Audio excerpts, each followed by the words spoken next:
Ben and Woods, 97.3 The Fan. It's great to be with you live from Padres Fantasy Camp. Last day out here in Peoria, Arizona. And it is the whole crew together for a short time, for sure. I'm about to split and head over to the stadium for our the consolation game, I guess, as it were, at at 8 a.m. It is still pitch black outside. It is freezing. I am in full uniform right now, but look, it's good to be here with you. We'll get into some of the absolutely depressing news that we got yesterday. I'm Woodsy. That's Ben Higgins. He's your friendly, and I do mean friendly, neighborhood sports anchor. Good morning, Benjamin. Good morning, Woodsy. How consoled do you feel by being in the consolation game? Not very. I just don't think it's maybe it's the wrong name. Yeah, because I don't think anyone in that game is feeling a great deal of consolation this morning. No, it's more of the punishment game. But you listen, the embarrassment game. The embarrassment game, yeah, absolutely. Paulie Rindle's the executive producer, joins us as well. Good morning, Paulie. I just refer to it as the dip-ass game. I've played in it twice. I know it very well. It is currently 35 degrees.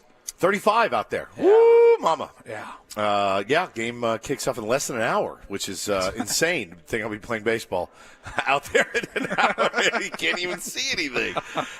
Man, listen, I think let's start, obviously, with the news that broke yesterday, which I had mentioned here early in the morning. I mentioned on the show yesterday that I had heard from a couple of sources in this building here that Jurickson Profar was going to be signing with the Atlanta Braves. See, that's how you do it. You broke some news. I did. You gave all of our listeners a little heads up to some news that was coming. You were right. You heard correctly. You said, hey, sources, it's not finalized, but I've heard some rumblings, and the rumblings were, in fact, accurate about Jurickson Profar. Yeah, it's exactly right. And I'll tell you, I would have loved to be wrong about that one. You know, that's one I would have loved to look like a fool because, you know, obviously when you take the spine out of a team, you know what I'm saying? Like, the team is going to be they're going to be a lot different without a Jurickson Profar on it. And I'm very happy for Jurickson Profar that he got his bag, because you're talking about a guy that made $1 million last year. All right, Frank, that'll do.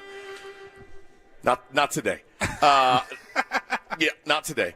You're talking about a guy that made $1 million last year, came in here on a bargain, played his ass off, and played his heart out, and now, you know, he's gotten a huge raise. He's going to be making $14 million a year.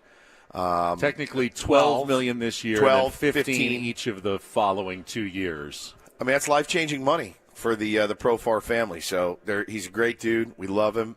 We'll see him opening day, probably starting in left field for the Atlanta Braves, but certainly was a shock and kind of a kick in the gut. And I think Padres fans are, well, I'll tell you, just from the reaction I saw last night, they're incredibly, incredibly angry right now. Incredibly angry. It's been a tough offseason. I was angry. Yeah, I was angry too. I was not happy about it, man. I was extremely happy for Profar and his family. He deserves his bag. But, man, that's a guy that is really tough to replace, not just on the field. Yeah, of course. Production is one thing, you know. He gave you a lot of production, too, last year. He gave you really, really good production. We had Mike Petriello on, who dug into Jurickson Profar's reinvigoration in his career and said, no, I'm buying it. I'm buying, and you guys should buy it, too. And, well, we didn't, but the Atlanta Braves did. And I think that's the other thing, too, Benny. And, I was talking to Adam Klug about it last night, who's our boss, and he's born a Braves guy. And he goes, well, I mean, look, it's a lot of dough for Jurickson Profar. Do we know he's not going to turn back into a pumpkin? And I said, well, that's pretty much every free agent. I mean, there's a couple of sure things out there. I said, but, you know. $14 million is pretty good price for an all-star outfielder. That's what I said. And I go, you know what scares me about it is the fact that Alex Anthopoulos, who's a really good and smart GM, that he decided to make that move. And so when he did, I said, well, if Alex made it, it's probably a pretty smart move. What was Adam sent us over a clip from some article. I don't know where it came from, but it said that the reporting was that the Braves had scouted Profar at the very beginning of the offseason as the second best hitter available behind Juan Soto. Yeah. Yeah, that's what their numbers had told them. Yeah, Jurickson brings a tremendous amount to the table offensively as a switch hitter with a good eye, who always, even in his down years, usually has a pretty decent on-base percentage. Which is just king, you know? know? And if he adds a little pop like he did last year, he's not just a utility type player anymore. Right. There's a reason he was an all-star. It was the whole package last year. Now, defensively, he's below average, and he's not going to steal you a ton of bases. But the most valuable thing in baseball right now is getting on base and power. And Jurickson showed both of those things last year. Plus, as you said, the intangibles of always being a favorite teammate, great guy in the clubhouse, adds a little bit of fire and edge to any locker room that he's in, makes Jurickson a very valuable commodity in Major League Baseball. Yeah, no kidding. And again, for $14 million, you thought it would be.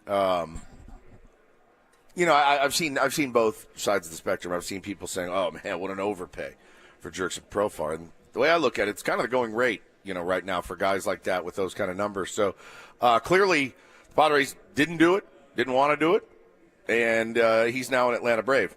Yeah, what I saw, I think, reported from the UT is that they talked to Jurickson, but they were nowhere near a $42 million offer. Yeah. That they were looking at something at a lower level, would have loved to have had him back, but they weren't even approaching the kind of offer that the Atlanta Braves put together. And as depressing as that was, I was talking to my wife back home, and she said, man, there's fires, and I saw a couple of people on Twitter talking about the fires in Otay Mesa right now, and they're still going on as far as I know. Yeah. Please, if you're out there, take care of yourself. What's that app, Paulie? Watch Duty. Watch Duty. Make sure you have the Watch Duty app. You sign up. I actually I was on the app the other day, and Andy Ashby walks over and goes, "What the hell is that?" And I showed him how to do it. Yeah. You can set up the notifications for San Diego County. If you're in San Diego County, you can set it up from anywhere. Wherever you're at, it'll track your location. It lets you know in real time what's going on, where are the evacuations, where are people being sent. It's very, very useful, and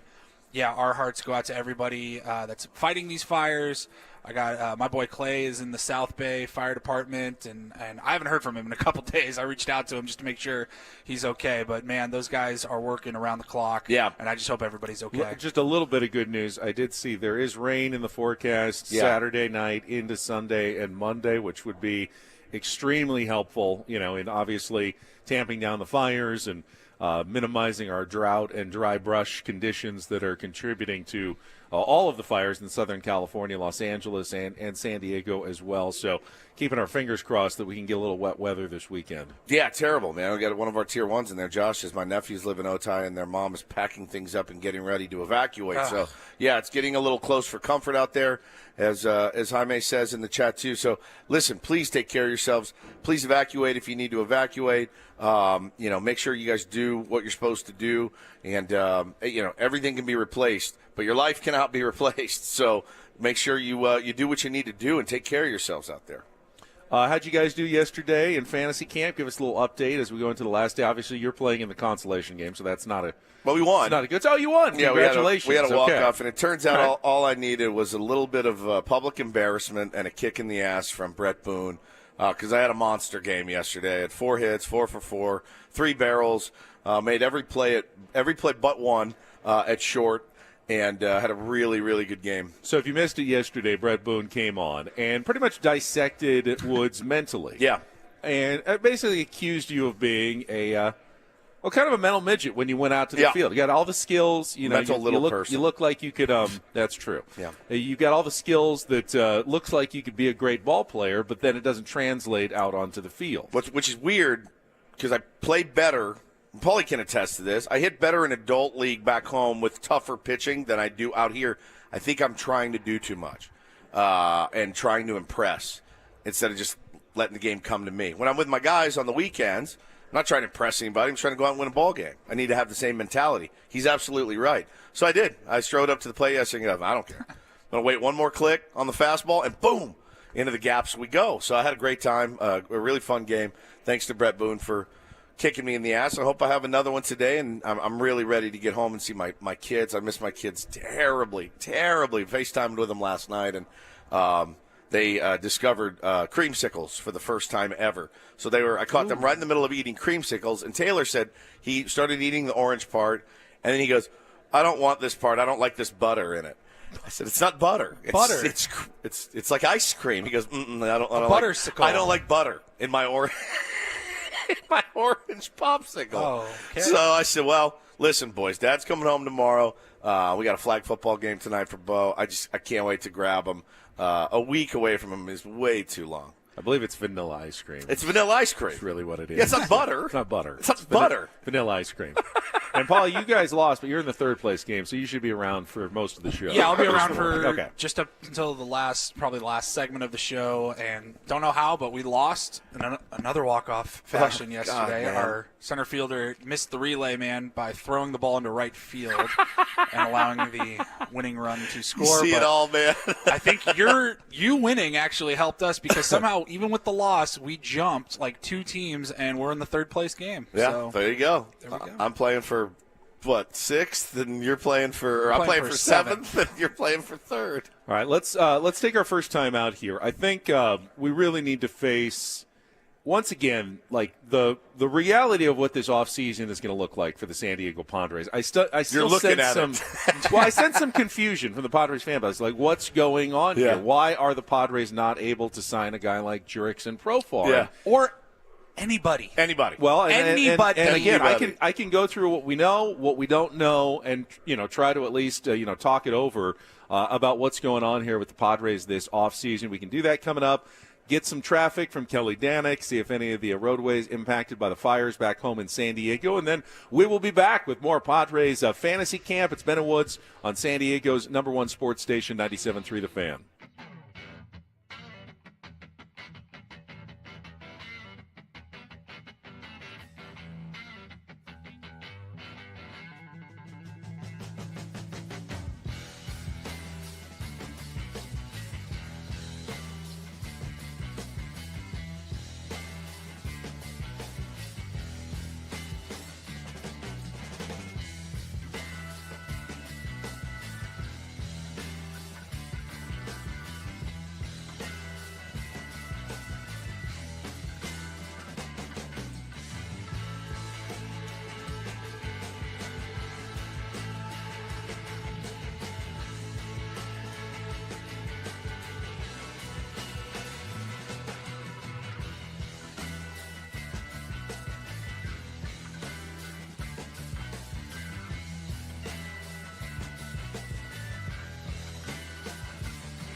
All right, back live at Padres Fantasy Camp in Peoria, Arizona. We're just a couple of weeks away from Padres spring training beginning, and obviously there's going to be some empty lockers, or at least some faces that were here in the past that won't be. Jurickson Profar being one of them after he agreed to a 3-year, $42 million deal with the Atlanta Braves yesterday. And Woods, you saw it, fans, a lot of unrest yesterday. Not just sad yesterday. about it's been months of unrest. Well, and I wanted to go through what at least we think we know and what we don't know from the Padres this offseason. Because, as you know, the Padres don't really talk officially about what their payroll level is going to be, what they can and cannot afford.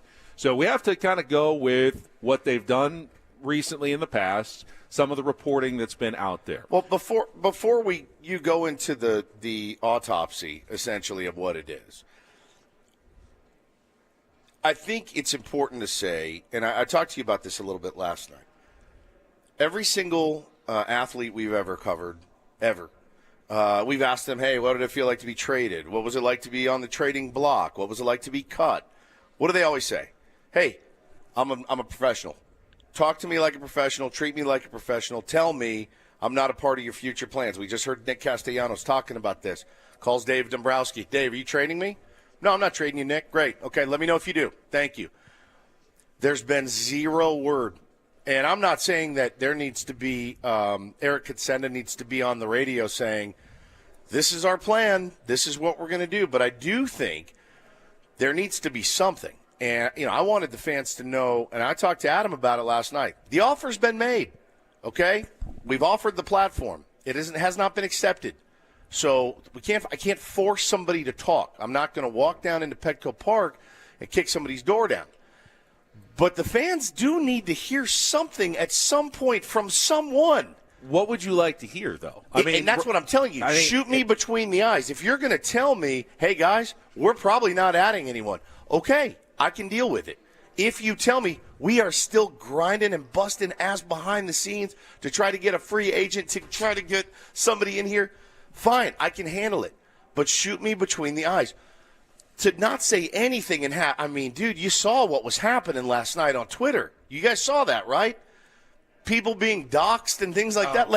Come out and give us something at some point. Well, it's been fairly widely reported, and we've seen it from Kevin Acee, that the Padres are once again trying to stay under the luxury tax level, as they did last year. They had to lower their payroll by about $90 million to get under the luxury tax last year. Yep. This year, they are trying to stay under the luxury tax, and their payroll is actually going up from last year. Because of people getting raises. Because of it's like been $30 to $40 million in new payroll already this offseason, just based on arbitration raises to players like Dylan Cease and Luis Ariz. Guys get raises. Michael King, whatever he gets. It goes up. So the payroll's actually gone up, which makes it even harder to stay under the luxury tax level. So this is kind of the reality that we're looking at. Now that's our assumed reality that they want to stay under the tax. I'm not trying to defend or make excuses. I'm just trying to explain what we think we know and what we don't know. We also know for a fact, it's been reported, that when Peter Seidler was alive and owning the Padres, he blew way past the luxury tax in 2023. And we also have heard that the Padres got their hands slapped by Major League Baseball. Yeah. They went out of the debt service rules. The commissioner's office said that's unacceptable and told the Padres what's what, and that they cannot do that anymore. And they have to essentially lower their payroll to get into financial compliance with Major League Baseball rules. Hence, last offseason when they traded Juan Soto, lowered the payroll by a lot. Yeah. So I think it's fair to assume, and again, I'm not saying this to defend the organization in any way. Because you hope you're wrong. You hope you're wrong. But I think it's fair to assume that Major League Baseball is not going to let the Padres add a lot of payroll this offseason. Correct. And especially when there's not even a control person named yet. Right. And that's the thing that's we my don't even concern. know who's calling the shots per se right now. When does it change? Because we had to lower payroll. I don't think Isn't it I don't think today? it's going to. I think maybe Peter Seidler had enough, push in Major League Baseball that says, hey, I want to do what I want to do. I'm gonna But do right it. now, without Peter Seidler, Major League Baseball is not going to let the San Diego Padres get out of hand financially. Well, Peter Seidler's not coming back, so when does it? It's not. When do we change? When do we get to shift directions? Let's face the reality. The Padres, like 24 or 5 teams in Major League Baseball that aren't, the Dodgers, the Phillies, the Yankees, and the Mets, are not going to be going over the luxury tax, at least not very often. So they have to stay within that luxury tax level. And that's not – I don't think that's really negotiable, unfortunately. That's just kind of the financial reality of Major League Baseball. They got to work within that luxury tax level, as most teams do. Sure. You can be unhappy about it, but I don't think there's much that can be done about that. Is that something that anybody out there disagrees with, or do they feel like that's probably a fair reality right now? No, I think that it's a fair assumption to make. Now, you can put together a really good team and stay under the luxury tax. But right now, to do that, the Padres are going to have to make some hard choices. If you wanted to add Jurickson Profar, because they're already probably $1 million or $2 million over the luxury tax. So if you wanted to add Jurickson Profar for $14 million, you're blowing way past it. You have to shave $14 million somewhere else, which would mean trading either Dylan Cease or Luis Arraez or maybe Robert Suarez and another player. Very valid. You could make that argument that you'd rather have Jurickson Profar than Dylan Cease, or you'd rather have Jurickson Profar than Luis Arraez. But you could also make the argument the other way. Rather keep Luis Arraez and Dylan Cease and unfortunately say, hey, Jurickson, we love you, but we've got to let you go because this is the reality we're playing with right now. That's to me what we're looking at this offseason. Well, yeah, but now you've Jurickson's not coming back, and you still have Dylan. You've got Luis Arraez. Do you think that they will be on the roster opening day? Because if they're over the luxury tax right now, that means they're going to have to shave some more money off the luxury tax. Who's next to go? Losing another spot to get under a luxury tax, and again, resetting that thing. Yeah, it's not something. It's not something that we want. It's not something that Peter would have wanted at all. We know that. But yeah, without him here, and without, like you said, his push per se with Major League Baseball, they're not going to. We don't know who is calling the shots right now, and I think that's part of the reason why nothing's been done. So what did AJ? I don't blame AJ at all. Like, he's probably working his tail off trying to do something. I am surprised that some trades haven't been made. That's the one thing. That's the one area he's always been able to just go, I want to do this. I want to do this. Boom. And my guess would be he hasn't made any trades because he hasn't found one that he likes. I don't think anyone would stop AJ from making financially neutral trades. Right. He can't add clearly can't add a bunch of payroll. You can trade players all the time. There's no doubt that he's allowed to do that and likely will at some point do that. But there is this reality that I think that now would you be happy if the Padres came out and said, yeah, Major League Baseball said we can't go over the luxury tax? That would at least it gives me an idea of what they're going to do. My guess would be that Major League Baseball doesn't want to be the bad guy or be seen as tipping the scales. So they probably told the Padres, you can't say that we're not letting you, but everyone knows it. Everyone knows this. They're already the bad guy. You know what I mean? They're already the bad guy in my eyes. So I don't. Again, I think letting people know up front, and again, you don't have to reveal your whole plan. We've talked about that a lot. But at some point, somebody needs to talk to the fan base and say, look, we are actively trying to add players, or we are handcuffed in adding players. I think reading the handwriting on the wall, the latter is the case. They're handcuffed, sure, but they can't do anything. And they don't want to just come out and say that, though, because when you allow people, your fan base, when you allow your fan base to read the writing on the wall, they don't always discern it well. Hence why you saw what you saw last night. I think they're discerning it correctly. That there's really not a lot they can do right now. No, they're not. They're not discerning. I don't know that coming out and saying we can't do anything is going to make the fan base feel any better. Not better. It's just clarity. Again, shoot me between the eyes. Don't shoot me in the leg and let me bleed out. Again, there needs to be some sort of statement from somebody up there. At some point, FanFest is this weekend. Somebody's got to say something, right? And as I said last night, as I talked to Adam has made the offer. And it's not happened yet. I think they're looking for a little more clarity up there in the front office as well. So we can keep talking about it. We just got news. You're going to be around a little bit longer. I'll be around a little bit longer. Frost delay. Frost so delay. Your game's been pushed back an hour, so we got more Woods this morning, which is great.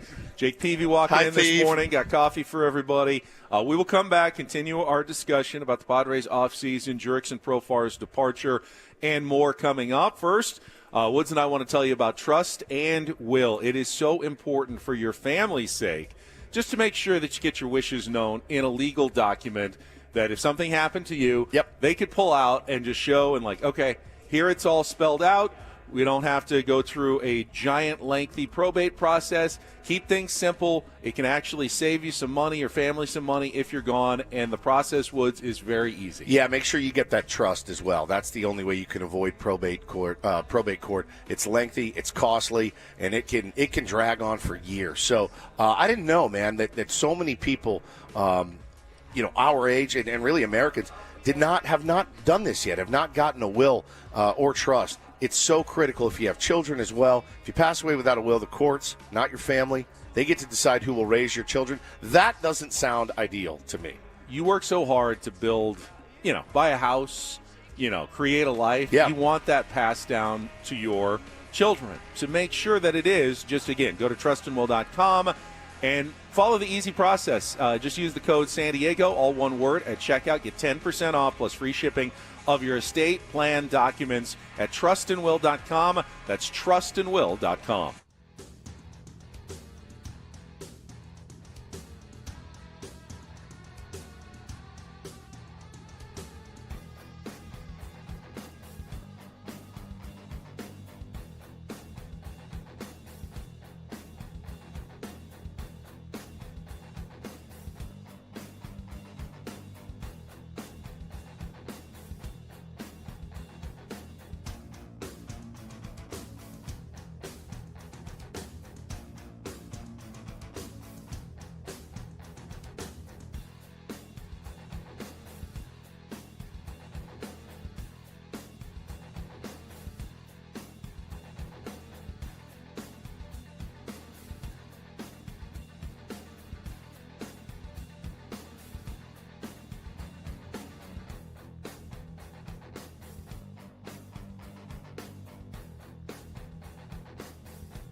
You'd be surprised, because I was surprised yesterday after I heard about the Jurickson Profar signing.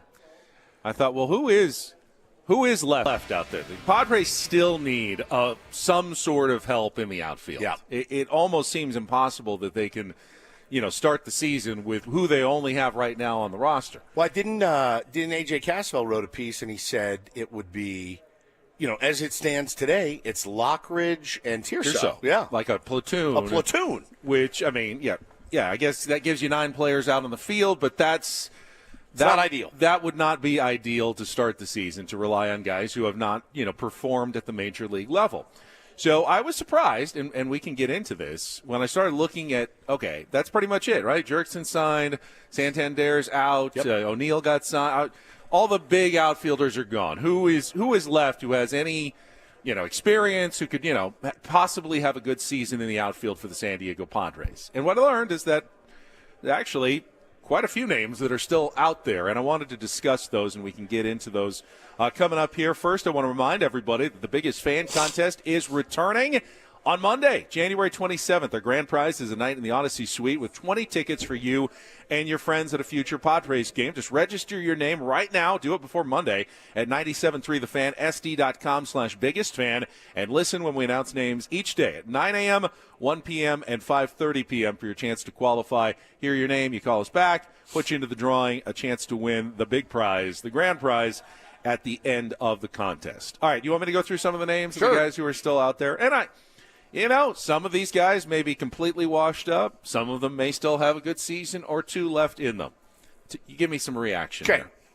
Harrison Bader. No. Alex Verdugo. No. Randall Grichuk. No. Mark Canha. No. Manuel Margot. No. Jason Hayward. No. Tommy Whoa. Pham. My chair just broke. That's insult to injury. I'll switch it out, leave it for the...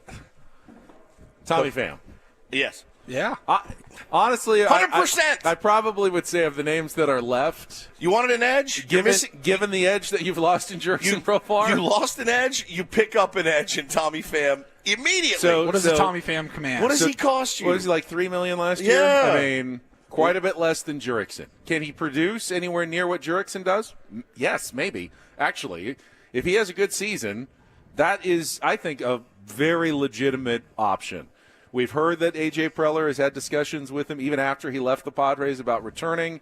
Tommy has said and indicated an openness at times to returning to the San Diego Padres as well. Is he a perfect ball player? Is he, absolutely the answer? You can't say that for sure, but I would say personally that my attention is now going to be focused on Tommy Pham as a potential addition for the San Diego Padres. 100%. He did not play up to his capabilities in San Diego. He has played up to his capabilities everywhere else he's been. So I'd give him another shot ASAP. But, and those weren't even all the names. That was just kind of the best 7 or 8 that I saw that are still veteran outfielders available on the market. My guess is that at some point the Padres will add at least one of those guys. We keep saying this, though. We keep saying at some point they're going to add somebody. And to not add one major leaguer at this point is pretty tough. Well, based on what we've just been talking about for the last 40 minutes, it sounds like they can't add anybody until they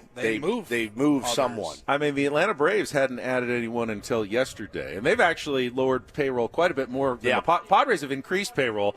The Braves have lowered it. They've lost a number of players, including Max Fried, like big name players that have left in this offseason. Their fan base they were screaming for something to be done this offseason as well. Will Jurickson Profar be the one that makes them feel better about their season? Yeah, they're We'll pretty fired up. I mean, they put the Braves lineup out yesterday, and you saw what it looked like top to bottom. Now I think they were a more complete team than we were, Ben, a more deep team.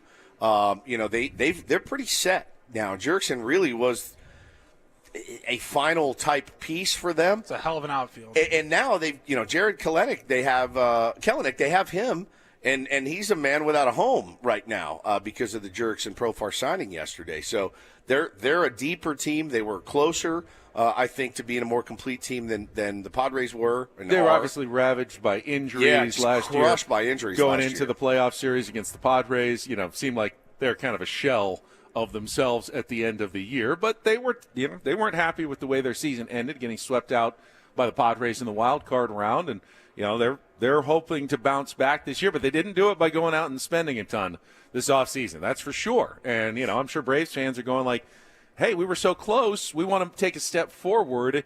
And I doubt as a Braves fan that you're feeling like, losing Max Fried and a couple other guys and landing Jurickson has pushed you well forward from where you were last year. Yeah, I think they're pretty fired up to get Jurickson. They're getting a good one in Jurickson Profar, and it's going to be wild seeing him in left field for opening day, because that's who we play, the Atlanta Braves. And yeah, man, it's of course. We'll definitely do the over under on hits that series. I'm setting it at 5 right now, 5.5, and he may hit the over in those. What a 3-game set against the Braves to start. So maybe 4 actually. Maybe it's 4.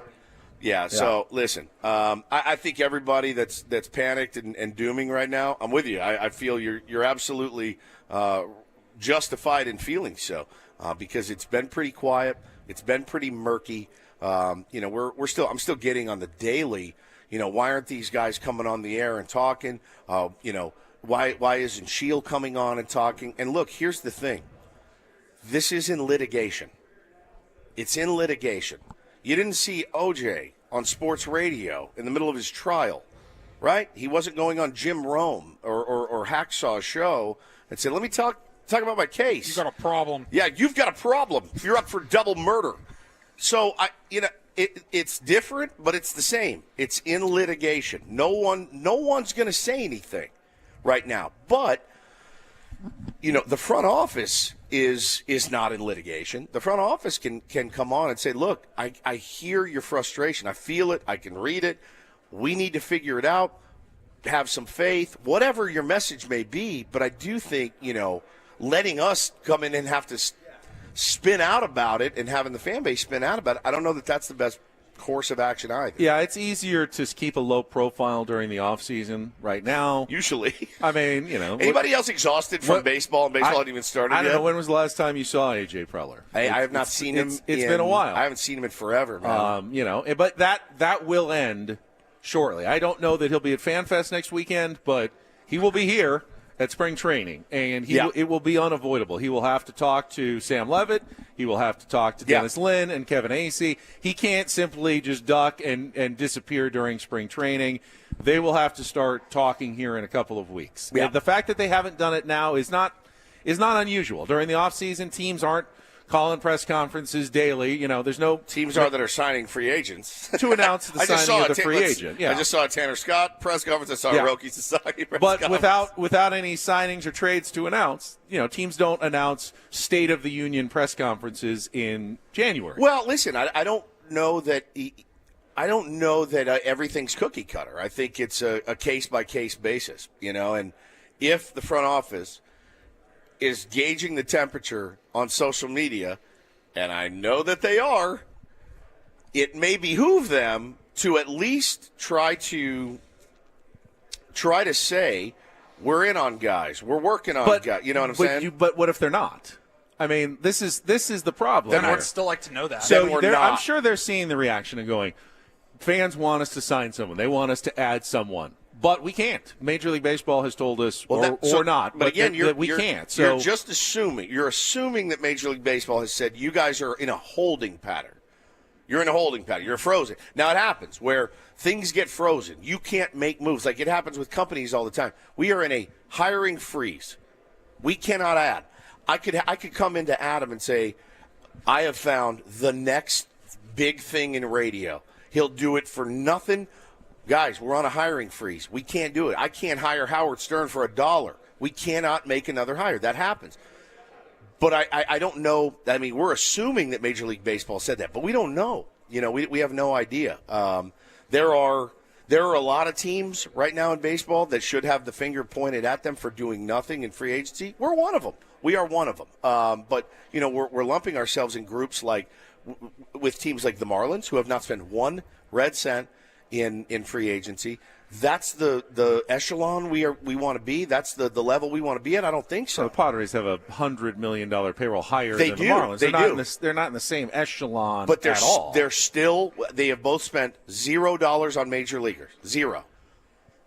Yes, but this is not a snapshot. This is a years-long process. And when you spend a giant amount of money on stars like Manny Machado and Xander Bogaerts and Fernando Tatis Jr., that is part of your payroll. The Marlins have not done that with any of their other players. It absolutely is. You can't hammer the Padres and go, you're just the Marlins. No, they're not. No. They're not the Marlins. Yeah. They're in better shape than the Marlins. But if you want to do a snapshot, what's the snapshot of free agency so far? 0-0, right? AJ has spoken, and even Peter spoke before he passed about, we got 5-year payrolls is what we look at. Right. We don't look at one year at a time. We look at 5 years at a time. So, yeah, in 2023 we were a little higher than we can afford. So, obviously, what does that mean? When you go over your budget, for 1 year and you've got a 5-year budget, what happens in the following year? You got to scale it back a little bit. Yep. And, this is the reaction to being a little bit of an overspender. Then you got to be a little underspending for a little while, and then you can raise it back up again. This is part of that. Say that. They that ebb and flow. But they can say they have said it. They said it a couple of years ago. They've never say it now. They've never not said that that's how they operate over a window. You want to just repeat it again? That's kind of my point. This is how we look at. We look at multiple years, and our payroll is going to go up and down during those years. They have said this before, by the way. They have said this before. We look at multiple years at a time. The payroll will fluctuate during those periods, and we will end up in an area where we feel is sustainable and responsible for the team.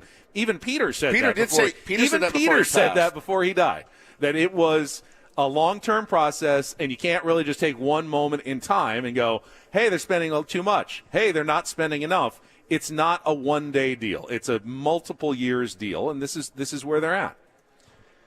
All right, let's check traffic. Obviously, there's a lot of passion here on this discussion, and I totally get that. Want to talk about Jeff Passan's piece as well at ESPN. It's basically headlined, Are the Dodgers Ruining Baseball? And we'll get to that after a check of traffic here on 97.3 The Fan. From the 855 Get Ross Traffic Center, protecting San Diego after accidents or injury, here's Kelly Danick. Looks like a couple folks get to spend part of their weekend getting their vehicles in for some servicing. Stalled vehicle partially blocking the transition ramp West 8 to the northbound 805. And a stalled SUV northbound 15 past Arrow Drive. It's in the center divide. Guys, the border fire has now blown up to over 4,200 acres. A lot of evacuations in the area, and you're going to find the 94 closed in both directions at Otay Lakes Road. I'm Kelly Danick with Ben and Woods, San Diego's #1 sports station, 97.3 The Fan. So I spent a little time last night reading this piece that dropped yesterday by Jeff Passan, obviously in response to everything the Dodgers have done this offseason, Woods, all the money they've spent after winning a World Series and then landing Roki Sasaki as well. And I thought he encapsulated it pretty well and agreed with a lot of what I said. In fact, I'm going to skip all the way ahead, how many thousands of words he wrote, to the last paragraph here. And this is what I have been saying for the last couple of weeks. Jeff Passan writes, the greatest drug of sports fandom is belief. And right now, belief in baseball is waning. October has always been the great equalizer, a time when hot teams regularly beat more talented teams. If that happens to the Dodgers in 2025, the Schadenfreude will be strong enough to part the Red Sea. Should the Dodgers become repeat champions, though, the chorus will go louder and the distrust deeper. The stress test has arrived, and for all of the game's resiliency, baseball's future depends on its ability to navigate a situation of its own making. And this is as I've said, the anger, that other fan bases, not just the Padres, are feeling based on what the Dodgers have been doing. Like, you're playing a different game than everybody else, and this isn't fun anymore to see you just adding all these players when the rest of these teams are all going, we have to be more responsible than you are. We can't play this game that you are because of your TV money, because of your Japan money now. You're on a different playing field, and this isn't fun anymore. Yeah, I mean, the part about – look, I was thinking about it last night. How many fan bases right now are happy this offseason? Happy. One. Maybe the Mets fan base getting Juan Soto. Yeah. Yeah. But they're also, if you're a Met fan and you're like, we have a first baseman that is sitting out there, and it's going to cost us some money, but he hits a lot of home runs for us, and I know he had a down year last year and still hit a lot of home runs, and he's kind of a part of our team, and we're not signing him.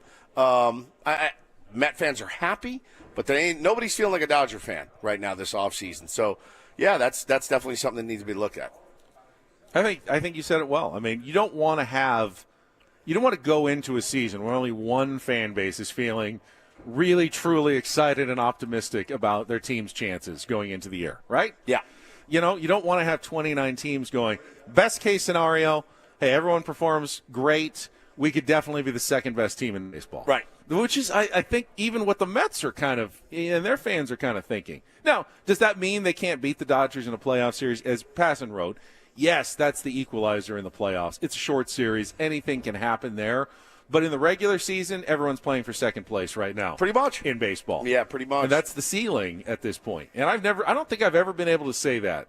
Maybe when the Yankees were at their absolute peak in the late 1990s, you felt like, yeah, I'm pretty sure the Yankees are going to have the best regular season record in baseball this year. But nothing like going into this year. Yeah. Nothing like, I'm pretty sure the Dodgers are going to be at least 10 games better than anybody else in baseball. Yeah. Going into this year. Yeah, it again, and that's been the case for them for a few years now. I mean, what'd they win last year?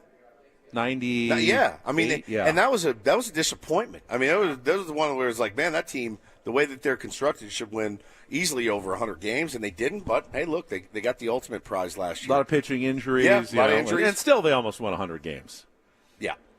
They won't have that. Their starting win total will not be with a 9. Well, that 99 win team or whatever, they've added Blake Snell, Roki Sasaki, Tanner Scott, brought back Teoscar. Tommy Edman brought him back. Yeah, they're going to be nasty for sure. And like I said, there's one fan base happy right now. It's definitely not ours, man. That's for sure. And but again, I do think, I do think we're reaching a fever pitch right now with Padres fandom, and not in a good way. Not in a good way. It's been a real tough off season so far, and I just don't know. It's just so hard to discern what the plan is because, all right, Ben, you're talking about you wanting to get under the luxury tax. Why haven't they traded Cease, King, or Rise yet? Because they can't find the deal that they want? They don't need to trade those guys at this point. To get under, though. But they don't have to start the season under. They're so close that they're okay right now. They just can't add a big amount at the moment. They can stay where they are and be okay. They just can't add a big amount right now. Yeah. And so they have not added a big amount right now. Well, will they? They could. They may still do that. And that's, we'll be following that story, obviously. All right, we'll come back hour number 2. Starting to see some fantasy camp coaches arrive. I also want to get you updated on the Farmers Insurance Open at Torrey Pines. It was kind of a wild day yesterday. All that coming up with Bennett Woods on 97.3 The Fan.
Welcome back. It's Ben and Woods, hour number 2. We are live at Padres Fantasy Camp. I know what's going on back here. Just got these pictures from Tier 1 Mel of the fire looking from his house down in the South County. Look at these, Paulie. I mean, the border fire continuing to rage. I do see that firefighters have gotten 10% containment, but it's exploded.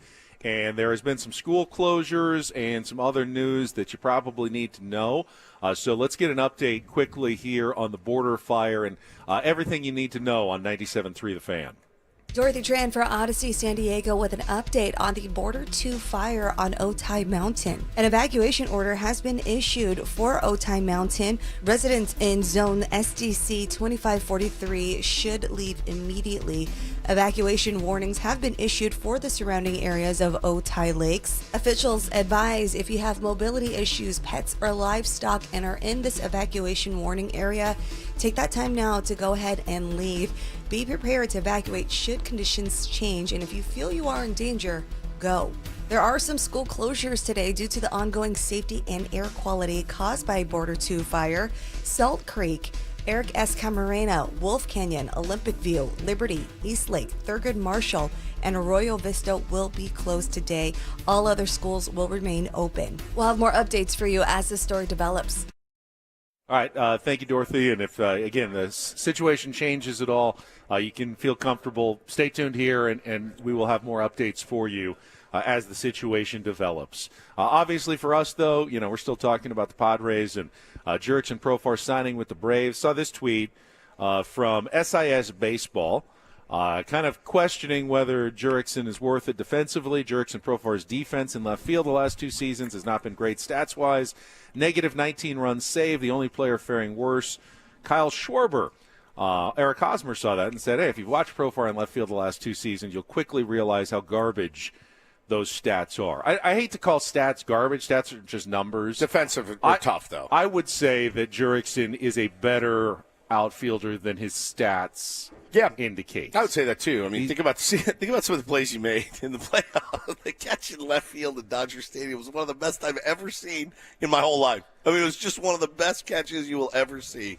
I think about some great moments from Jurickson in left field. Again, there's no perfect player. Like, he's going to bring what maybe he lacks in range or outs above average. He sure makes up for in intensity. He's got an accurate arm. Yeah, good arm. Smart yeah, throws 100%. usually. He's a good baseball player. You're not going to get to a lot of balls, right. That maybe a speedier outfielder might get to, and that's going to hurt him in range and some of the other factors that go into these defensive metrics, obviously. But he's a good player. He was great player for us and a really, really big part of this team, and going to be tough losing him. It just sucks, man, because he just feels like a Padre through and through. Yeah, he's been here for the good times. He was here for some bad times. Yep. But man, like, that guy just bled brown and gold, and this isn't like he's hanging on for one last year of his career. It's going to be weird to see him in another uniform. Like, no, he's a Brave now for the next 3 years. Yep. And coming off the best season of his career, and you're losing that edge. You're losing that guy that would literally fight the entire Dodgers team by himself if given the opportunity. And I just don't know that we have that anymore, and that sucks to lose. Yep. He was a fixture in the clubhouse. Tatis's best friend. It sucks. Yeah. There's no way to put it. It sucks. Let me bring back the discussion we had probably a couple of weeks ago. And if we truly are operating under a salary neutral, like any salary you add, you have to offset by shedding salary elsewhere. Jurickson's getting $14 million a year. You know who else is getting $14 million a year in arbitration? Luis Ariz is getting $14 million a year. So, if it really was a either-or proposition, and you could afford one or the other, you could have signed Jurickson, but that meant you would have had to. It's a pointless exercise, though. Jurickson Profar's a Brave now. I mean, it's pointless. Like, it's not, I don't have a choice. I have to take Luis Ariz now. You don't, but I mean, there's a good argument to be made that given Luis Ariz's fact that he has got 1 year before free agency, highly motivated to have a great season this year, he's got a lot of intangibles as well. Sure. He's beloved, we saw what happened when he arrived in May, that losing Luis Ariz might hurt just as much or more than losing Jurickson Profar would have. Yeah, maybe. I mean, again, there's no need to dish out any copium right now because Jurickson Profar's a Brave. I mean, this was an interesting exercise 3 weeks ago, but he's going to be a Brave. Luis Arraez, for now, is going to be a San Diego Padre, and I'm happy about that. I'm absolutely happy about that.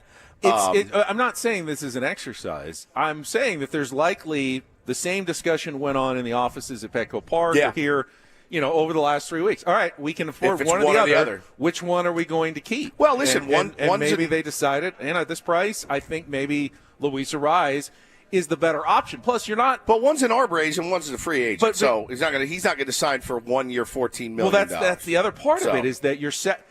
I think Jurickson this year is the one that's going to hurt the most because he's coming off a hot season. Yeah. You're also, though, saddling yourself with, he's going to be another year older after that, getting more expensive, $15 million in 2026, $15 million in 2027, and you might have a player whose production is on the decline. Now, with Arraez, you can decide what you want to do at the end of this season. You don't have to re-sign him. You can re-sign him, but you have the option because he is under a 1-year contract that you're not locked into multiple years of Luis Arraez. Yeah. To get Jurickson, though, you had to because that was what the market was paying. The Braves were paying that, so if you wanted Jurickson, you had to go at least 3 years, at least $42 million was the going rate. Yeah, 100%. And, the Padres decided for whatever reason that was not a going rate that they were comfortable paying, whether it was a baseball reason, whether it was a financial reason, or a combination of the both. That was not a level they were willing to go to for Jurickson Profar. Doesn't mean they didn't like Profar. I know they love Profar. But that was not a level they were willing to go to for 3 years at that price tag. Eric says, you can't convince me that Profar wouldn't have taken a little less to stay here. You can't say that. You just cannot say, had we done 3 years at 38, he would have stayed. You have no the reports idea. are they weren't even close. The reports 42. Were they weren't even close. So, exactly. I just, again, and Arraez, Arraez, I know, look, he's going to be healthy this year. It's surgery. I'd love to see what he can do full season. But Eric also makes the point in the chat, he very well could be traded as well before opening day. The problem is with this org right now, I just don't know what they're going to do. I don't know the direction that they're going to go in. I am massively surprised. I am really surprised if, they went to AJ and said, yeah, we're not going to be super active in free agency, but let's see what we can drum up on the trade market. That's where he thrives, and really nothing's happened. I mean, it's been a Rule 5 guy, and it's been a bunch of minor league signings. That's as far as he's been allowed to push the envelope, and I don't blame him at all. Bro, I know that guy works 24 hours a day 23 hours a day on this thing. The other hours playing basketball to clear his head. I know he's busting his ass to try to turn this thing into a winner. That's one thing. Has he made all the right moves? Absolutely not.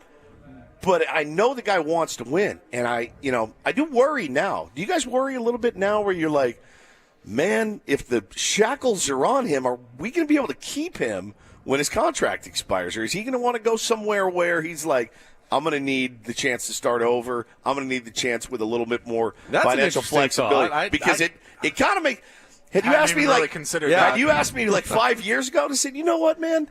With all the Matt Kemps, let him go. Now I'm like, I don't think so, bro. I kind of want him here. It's funny that you bring that up. I appreciate taking a different spin on it because, let's be honest, for a lot of the last 10 years, the discussion has been about, boy, AJ's lucky that, yes. Peter Seidler had so much faith in yes. him. A lot of Ron, other GMs would not have been given such a long leash. They would have lost their job long before. How lucky is it that AJ is still here? Is it possible that narrative could flip on its head? Yeah. And in the next couple of years, AJ's going, I don't know, is this where I want to be? Do I want to sign another contract? He signed through, is it 2026 or 2027? I want to say. I think 2026. I want to say this is. He's got this year and next year, if I'm not mistaken. Which means probably at the end of this year is when you start thinking about a contract extension. Nobody says, thanks, Woods. Now it's even scarier. Yeah, I'm not trying to throw cold water on an already freezing cold off season, but the irony. The irony is and I'm as guilty as the next guy, man. A few years ago I would have said, this is not the right. We're not headed in the right direction.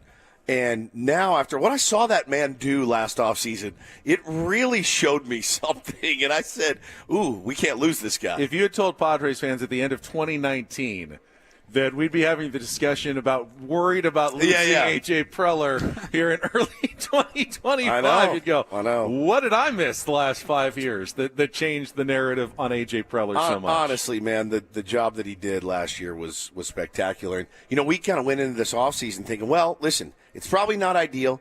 And as far as, tons and tons of money to spend and be active on the top free agents. But if we let Preller do what he was able to do last year, we feel like we have a shot. And now, all he's been able to do is add some minor league free agents. Maybe one of those guys hits, maybe they don't. But, those are depth pieces at this point. The Rule 5 guy as well. A couple of decent, did way under the radar trades signings, but just nothing of note yet. There is one thing that AJ does have to own. That part of this situation, you can blame the luxury tax, you can blame Major League Baseball, you can blame the ownership, Seidler Brothers, Shield Seidler, whatever.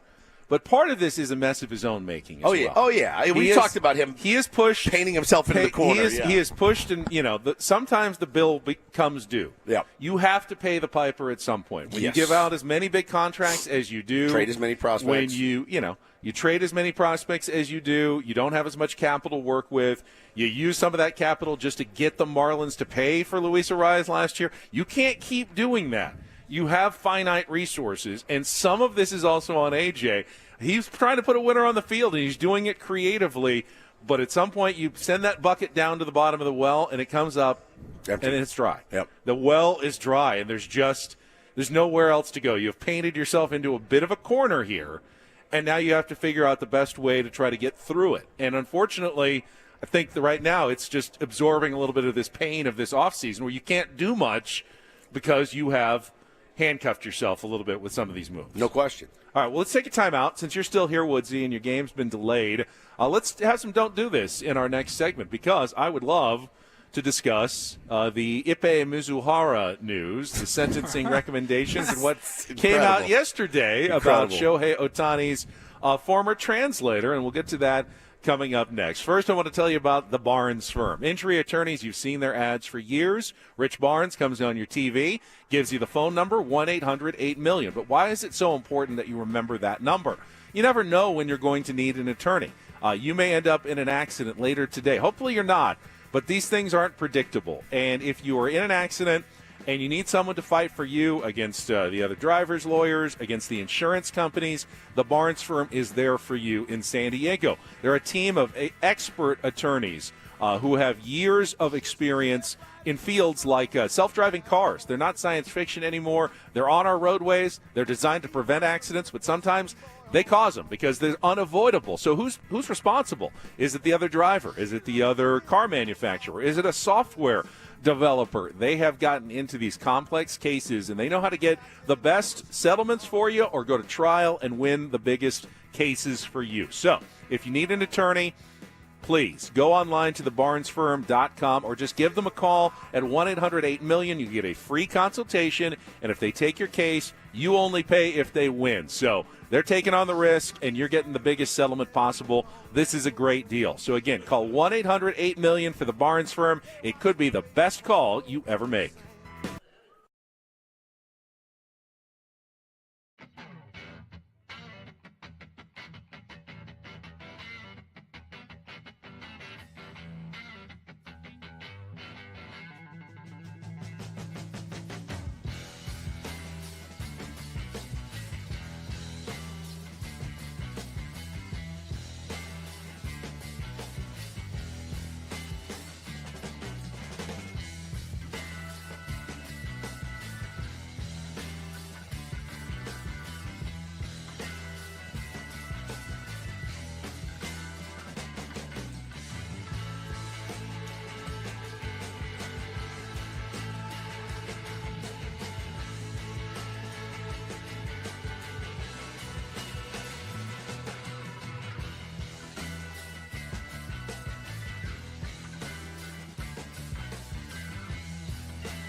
97.3 The Fan. DDT brought to you by Trust and Will. Don't leave your entire estate, house, kids, and life savings up to chance if and when you die. Do set up a Trust or Will online at trustandwill.com. It's a lot more affordable than you think. Visit trustandwill.com for more info. All right, we got a lot to chew on this story. It is sentencing time for one Ippei Mizuhara, the former translator for Shohei Ohtani. Can you believe that was less than a year ago? That was as the Padres were heading to Korea. And they were in Korea for the series in mid-March against the Dodgers when this all came out. The crazy, crazy story, almost too crazy to believe at the time, that Shohei Ohtani's translator had been stealing money from his accounts to pay off bookies because of his massive gambling debts. Yeah, I have heard the wheels of justice turn slow, but not so much in this case. This was investigated, adjudicated, wrapped up within about 3 weeks. So I mean, honestly, it was like boom, boom, boom. I guess the evidence was overwhelming, and now some of it's starting to come out. So yesterday, federal prosecutors recommended a 57-month prison sentence for Ippei Mizuhara, and they also released some of the evidence that they had against Mizuhara. I think we were all going like, how do you actually steal money out of someone else's account? They talked about, well, he had the trust, he handled a lot of his business affairs. But what does the actual mechanics of that look like? I mean, you can't just walk into a bank and say, you're Shohei Ohtani, give me my money. I assumed he did most of it online. That's what I assumed. But it's a lot of money, and he was doing giant amounts at a time, I guess. And so he would just call the bank and get them to do it. And Frankie has the audio. Who am I speaking with? Shohei Ohtani. Thank you. How may I help you? So I tried to log into online banking, and it told me that it's not available to me at this time. I need to call. Sure, I can take a look into that. Alrighty. And could you tell me the name of the payee and the amount of the transaction, please? The person I'm sending to? Yes. It's for $200,000. Thank you. Alrighty. Now, recently we come across a trend of fraud and scams, so we have been monitoring the online transactions closely to make sure our clients are not the victim of either. What is the reason for this transaction? For a car loan. Okay. You said it's for a car loan? Yes. Okay. What is your relationship to the payee? He's my friend. Okay. Okay. So it's that easy. Apparently. I mean, what bank do you use? They said that they redacted the names of the name of the bank. Higgins? Hello, this is Ben Higgins. This is a bank. Bank. I'd like to do a transfer. $200,000, please. Dollars. Okay. Dollars. Cents. Dollars and cents. Makes sense. Hi, this is Woods. I'd like to transfer some money. Yes, sir. Why do I talk like this? What's your passphrase? Taint 69. Sir, what is a passphrase? What in the world? So it's that easy. Hi, I can call the bank. Hello, this is Shohei Ohtani. I would like $200,000, please, sent to my friend. For what? A car loan. Okay. Now, clearly, Mizuhara had some of the required information. He had the numbers. In fact, according to the story, they sent the old 6-digit code, the one that we have to type in somewhere pretty much every day of our lives now, the two-factor authentication, and he had been able to either get Shohei Ohtani's phone or had it set up so it would be sent to his phone as well. So he was able to provide them with that 6-digit access code, which at least I guess would make the bank feel more comfortable that this was an actual legitimate transaction and not the sketchy, what it sounded like, the very sketchy, so sketchy. $200,000, my friend. To my friend. They also want Ippei to pay back nearly $17 million. Get right on that, I'm sure. How How do you work that? He was doing Uber or Uber Eats after the as he was awaiting trial. So I don't know you're getting that money back if you're showing. And then if he does spend 57 months in prison, I know it's hard to earn back $17 million behind bars. Definitely is. As well. So, ouch. Let's just go right to do this here today. DD Mega Doo-Doo. And I want to give a little update on a story that I had earlier this week while you were playing a game. And it was, I don't know if you saw this, the Bills Mafia has taken upon themselves to support one of Mark Andrews' charitable causes. It's a T1 Foundation, type 1 diabetes. Yeah, very cool. And after he had that drop against the Buffalo Bills in the end zone and the 2-point conversion that sent the Bills to the AFC Championship game, Bills Mafia responded. They have now raised over $100,000, which is really cool, for that charity. But yesterday, Andrews finally kind of broke his silence and responded on social media to the drop in the game, saying, quote, on Instagram that he's absolutely gutted by what happened. He said, even though the shock and disappointment are unlike anything I felt before, I refuse to let the situation define me. I promise that this adversity will only make me stronger and fuel us as we move forward. I was looking at some of the stats. So he had the fumble in the second half. Yeah. His first fumble since 2019. Correct. Oh, my God. And the drop, had not dropped a ball in 12 straight games until that moment. I got to tell you, man, I saw Cam Newton saying, he needs to say something and this and that. And I saw this statement yesterday, and I know it's a doo-doo this, but I thought to myself, this is where we are now in sports, where a guy like Mark Andrews has to go and apologize for dropping a football when you're not even in that game without Mark Andrews. You're not. You don't get as far as you did without Mark Andrews. Mark Andrews didn't have to apologize. He dropped the ball. There's no apology. You didn't execute. On a play. What's the local equivalent? Like Manny Machado in an elimination game making 3 errors or something? Making 2 errors and I mean, which, by the way, could easily happen. I don't need a statement in the paper about it. You booted it. It happens. It's such a part of the game. And Mark Andrews is such a great player and has been for a long time. The fact that he had to wait, 5 days to send out a statement. I don't know. It's just kind of a bummer. That tells me how hard he already was taking it. Yeah, 100%. And I feel it. It feels kind of gross. It's kind of a bummer. I mean, should he have caught it? Probably. Was it snowing? Was he backpedaling? Was the footing? Yeah. Was the footing unsure? I mean, there were some. Make no mistake, he should have caught it. Yeah, there's some mitigating factors on this one. He catches it 99 out of 100. Aaron Judge, the fly ball in center field. Yeah, hadn't dropped a ball all year. He doesn't need to take out an ad in the paper. You're not even in that. You're not sniffing that game without Aaron Judge. It's just the way sports is now, and it kind of blows. And that is don't. And do this for a Friday. I'm leaving. That was Don't Do This with Ben and Woods on 97.3 The Fan. All right, Woods has got a game coming up, so we're going to let him go. He'll probably be back by the end of the show. But Paulie and I are going to continue on here talking more Padres baseball. We do have some fantasy camp coaches in. There's a couple guys we haven't talked to yet this week. Mark Loretta is here. Would love to talk to Mark Loretta. You got to have Dave Dravecky on. Oh, and yes, I think that one's for sure. What time? 8:30. Probably in about an hour. About an hour. If you haven't heard his story, I mean, grab a box of tissues. It's absolutely incredible. I'm actually bummed I'm going to miss it again.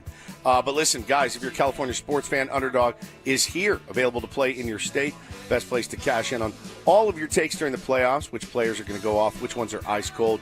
Over $2 billion won with Underdog. Underdog makes it fun and easy to cash in on all your favorite athletes' performances. With their pick'em game, you could win up to 1,000 times your money by just choosing higher or lower on player stats. And you could have done Mark Andrews drops, right? And you would have cashed in. I don't know if they have drops, actually, but they're the only pick'em platform that has the power to cash out in your hands. You can keep riding with your entry or tap the Win Now button to cash out whenever you like, and having a blast with Underdog. So I know a lot of you have as well. Underdog, the best place to play pick'em. Download the app, sign up with promo code Woods. Deposit now. You'll get up to $1,000 in bonus cash instantly. That's promo code Woods. Must be 18 and over, present in a state where Underdog Fantasy operates. Terms do apply. Concerned with your play? Call 1-800-GAMBLER or visit ncpgambling.org.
back. It is 97.3 The Fan. Ben and Paul. Woodsy's heading out into the not quite as cold. That was probably smart, Paulie, that they delayed the games an hour. 35 degrees was not baseball weather.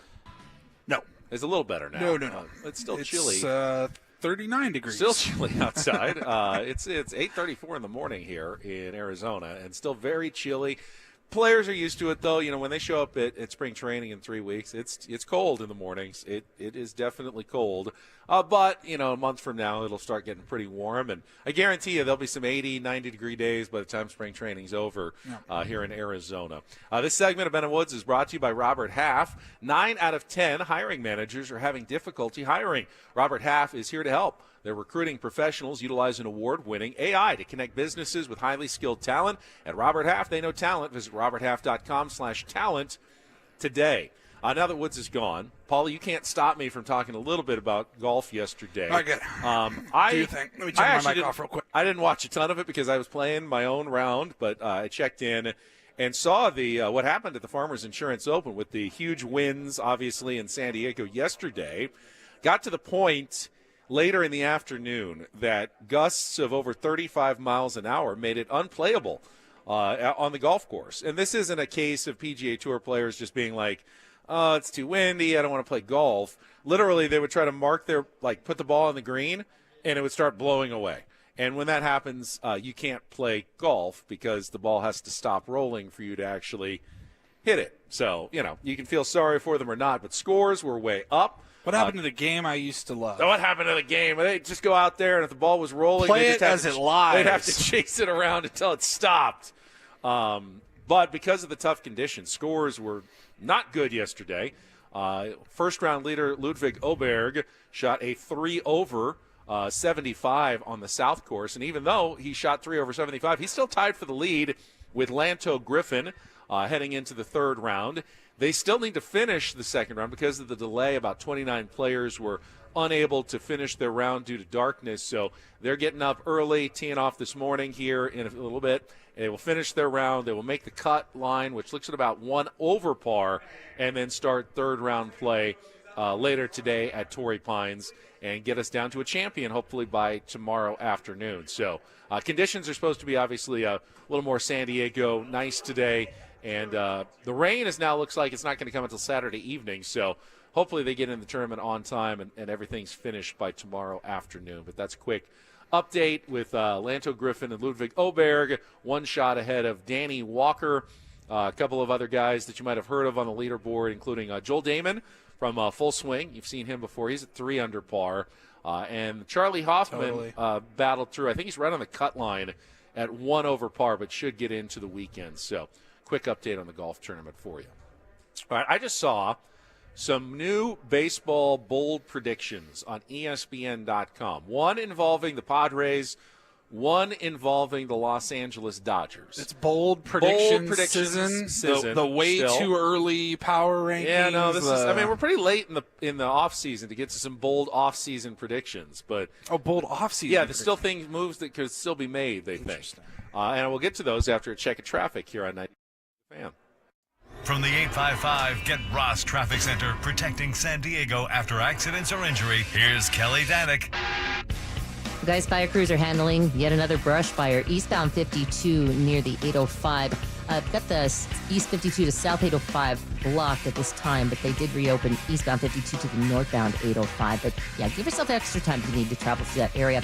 Also, collision on westbound 8 just before the 125. Got several vehicles involved in this one. It appears to be blocking the slow lane. And Kelly Danick with Ben and Woods, San Diego's #1 sports station, 97.3 The Fan. Before we get to more bold baseball offseason predictions, Paulie had some breaking football news. Let us know, Paulie, what you just shared with me. Adam Schefter, I just got the ESPN notification. Schefter says that the Raiders and Pete Carroll have agreed on a 3-year deal to become the new head coach of the Las Vegas Raiders. Pete Carroll's name has been he was only off for 1 year, right? Mike McDonald became the Seattle Seahawks head coach, and Pete Carroll was kind of pushed out the door. Yeah, and took now he's 1 year off. I know there was football. Speculation, like could he go back to USC, whether as the head coach or more of an administrator role. No, he's back in the NFL after 1 season and going to be the head coach of the Raiders. I don't really care one way or the other. I'm curious how Raiders fans are feeling about that. I think it's interesting knowing, what a role Tom Brady was playing in the coaching search. That's who they landed on. Now, as energetic as Pete Carroll is, bopping around the sidelines, I believe this would make him the oldest coach in the National Football League. So the Raiders going with a very tried and true answer, but not anything dynamic here as coach. They don't feel like they're that close to like a breakthrough. Like Pete Carroll's not the final piece to the puzzle that makes them a Super Bowl contender, but interesting hire. There's been a few hires this week. Yesterday, late last night, the Jacksonville Jaguars hired Tampa Bay Bucks offensive coordinator Liam Cohen as their new head coach, replacing Doug Peterson. That only happened, though, after their owner, Shad Khan, fired general manager Trent Baalke. And I don't know if he and Baalke and Cohen weren't on the same page, and they just decided, all right, well, we're just going to go with the new coach, and then we'll hire a new GM later, because he had kept Baalke after firing Peterson, but now Baalke gets the axe as well. And then the Jets, I saw earlier this week, we didn't talk about it, Paulie, but they hired Aaron Glenn as their new head coach. Former Jet Aaron Glenn returns to his now organization. He had been coordinator with the Detroit Lions, and Ben Johnson, of course, was also the offensive coordinator with the Lions. He goes to the Bears, so Dan Campbell losing his top lieutenants after the tough first-round playoff exit in the postseason. Yeah. We're going to make some NFL picks today. I know Woodsy just left. Maybe we'll just have to get them off the air and post hopefully, them later. if he's back by the end of the show, we'll definitely give our you and I will definitely give our AFC and NFC championship game picks later in the show. And if Woodsy doesn't, we can get them off the air. My picks aren't changing. I'm rolling with Philly and Buffalo this weekend. All right. I'm rolling with Philly, but I'm going to take Kansas City. Okay. I think, as I said earlier, I think that's the hardest game maybe all season to handicap is Bills-Chiefs. Last week was pretty tough. Bills-Ravens, 1 point pick 'em. That was a tough one, too. But I think in terms of Bills-Chiefs, I can pretty much make an argument for anything happening in that game. But ultimately, I believe it's going to be a close game. And the Chiefs are the kings of close games. So, because they're only, 1.5 point favorites? Yeah, there's probably a little bit of pride here. If I think it's going to be a close game, I guess I'll go with the kings of close games. I've been kind of wanting a Buffalo-Detroit matchup in the Super Bowl pretty much all season long. Detroit, obviously, no longer alive in the playoffs. But with Buffalo still there, I'm ready for some new blood. Yeah, it's always fun to root for or against, a dynasty and a three-peat and all of that, which very well could happen. But until Buffalo is eliminated, I would love to see them and see Bills Mafia in the Super Bowl. And then belated congratulations to Kevin O'Connell, who got his multi-year contract extension with the Minnesota Vikings. No surprise there after what he's done in his first 3 seasons with Minnesota, that they give him a multi-year deal, but good for KOC. He's found a new home in Minnesota. They seem to like him. He likes it there, and he'll be sticking around in purple for a few years to come. All right, on to the bold predictions. They had all their writers kind of get together after Roki Sasaki was off the board and some of the other moves. And Alden Gonzalez had one for the San Diego Padres. Here's what he wrote this morning. San Diego Padres will make a blockbuster deal. It was less than 4 months ago that the Padres had the Dodgers on the ropes in the NL Division Series, needing only a victory at home to eliminate L.A. Since then, Padres general manager A.J. Preller has watched his hated rivals not only defeat arguably the most well-rounded team he has ever assembled, but win the World Series and then proceed to sign practically every player they want. As for Preller himself, January is almost over. He's yet to add to his major league roster. Quote, there's no chance that continues. And because the free agent class has dwindled significantly and money remains tight in San Diego, look for Preller to swing a big trade before spring training, the type we have seen from him often. Holes remain in the Padres rotation and throughout their lineup. Dylan Cease, Robert Suarez, Luis Arraez, and Jake Cronenworth can all be had.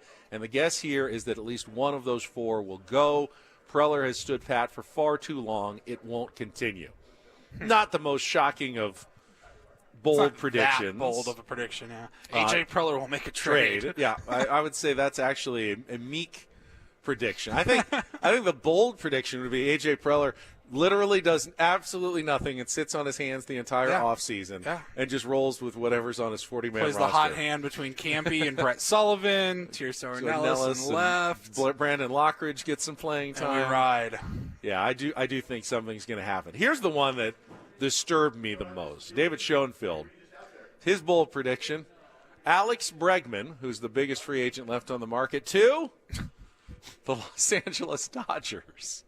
He said, why should the Dodgers stop now? Oh, God. If Bregman can't find the big deal he wants, the Dodgers might be a surprise fit. Max Muncy is a free agent after 2025 and prone to strikeouts. Hyun Kim's bat projects more as a utility infielder than a starting second baseman.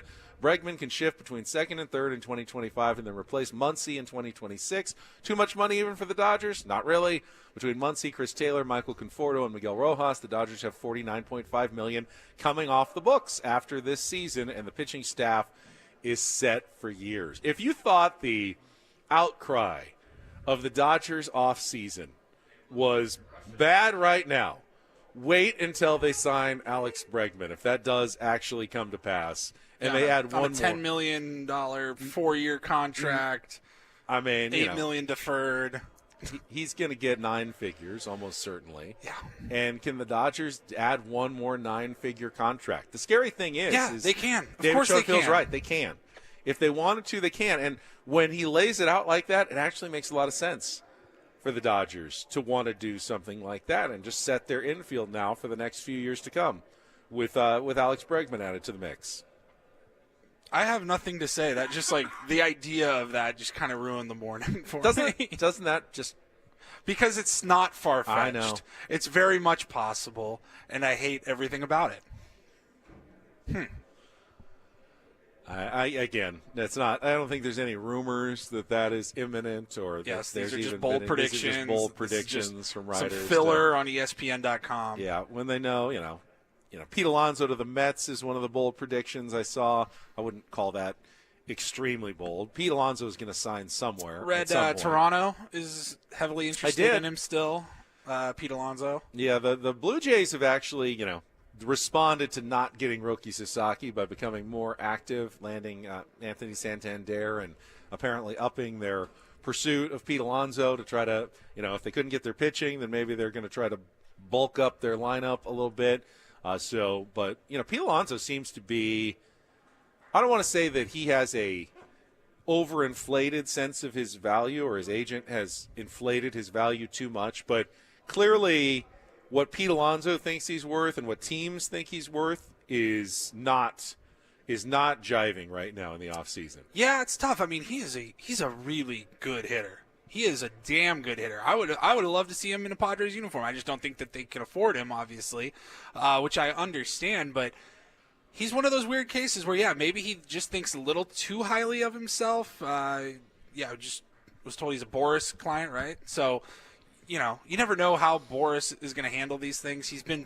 Boris has been really weird the last couple of years. He's like overperformed for some of his guys and then completely screwed over some of his guys who have left him and gone to other agents, which has been crazy to see over the last, 2-3 seasons? I mean, Pete Alonso hit .240 last season. I don't care about average. 34 home runs, which is obviously the selling point. Yeah. But a 788 OPS is really, it's not elite. It's good, but it's not great. And if he's looking for elite great money, I think teams are going. What's elite great money right now for him? I mean, is he wanting 30 a year? Probably. Because I think he's probably worth 20 a year. Right. And that's a big gap, though. If he's looking closer to 30 and teams are offering around 20, I can see why they haven't been able to get anything done on either side of the equation. I would imagine when you are a client of Scott Boras that it can be difficult because, Scott Boras is going to make his puns and, build you up as much as possible all off season. You hear what he says about you in the media.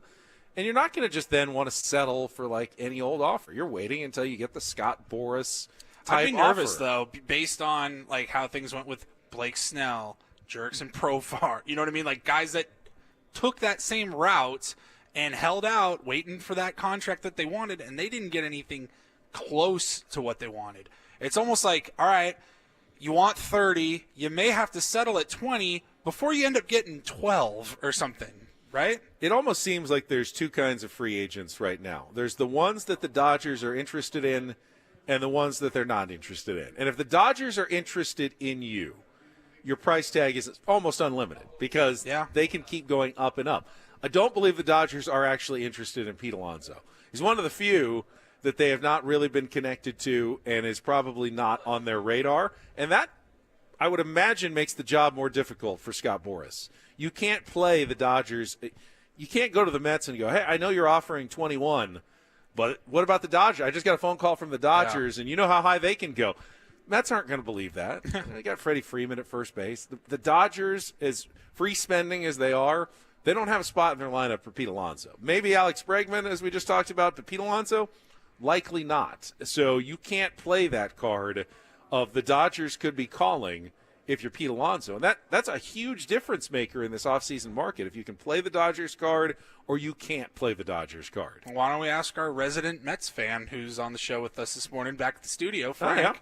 Is Pete Alonso completely overestimating, overplaying his hand here with his value? I don't think it's Alonso. I think it's Boras. As I texted you, Ben, that Boras has modeled what he wants for Alonso after Prince Fielder's contract, which is universally accepted as a bad contract.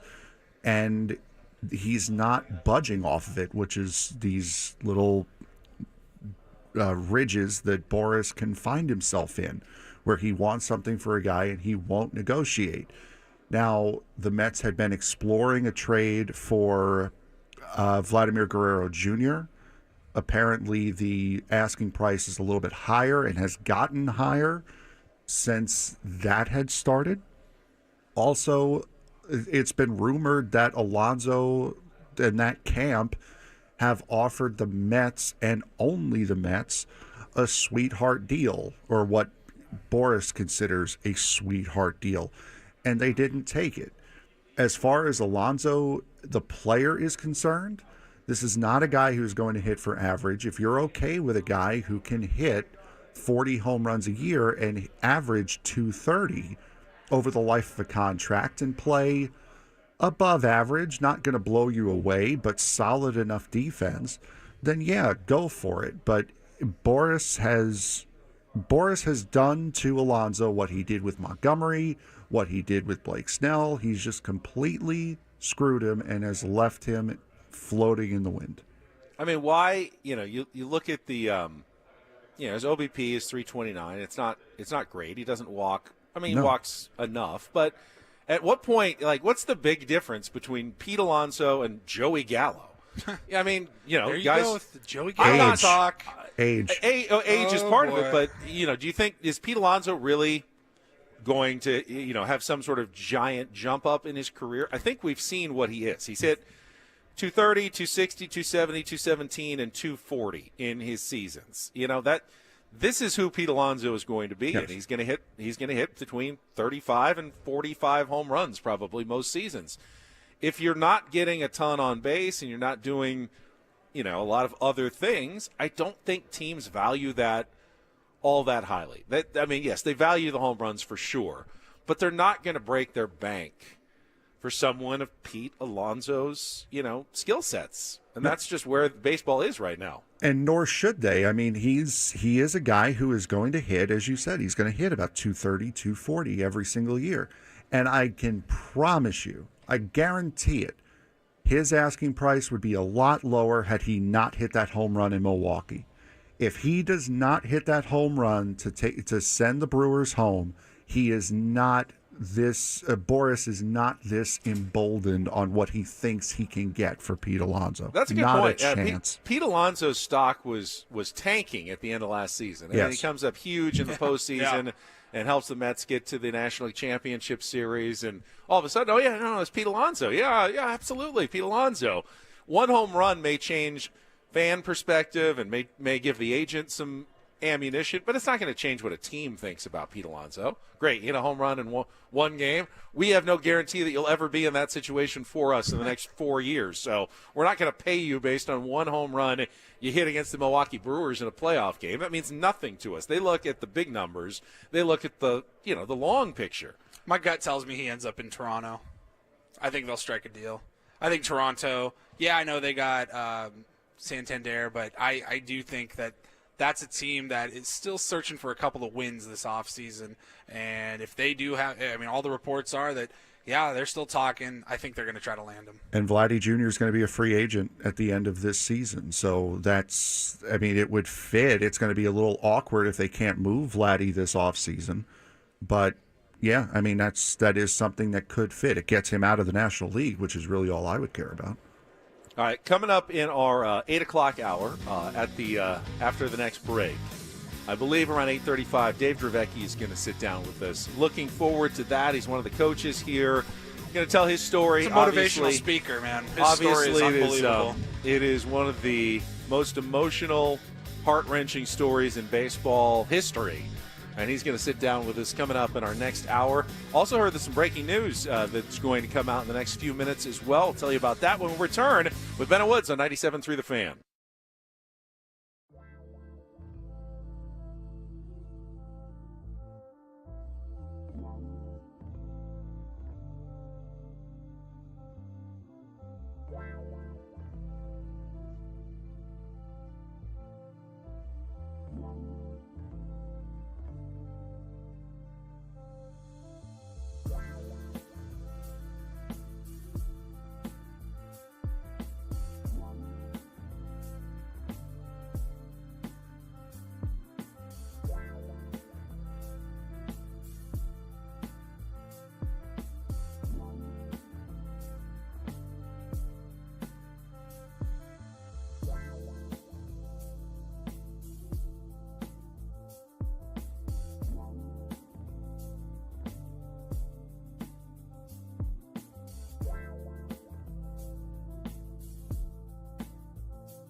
halfway home on our final show here at Padres Fantasy Camp. It is Friday. It's 8 a.m. back in San Diego, 9 o'clock here in Arizona. Ben Higgins, Paul Reindl with me.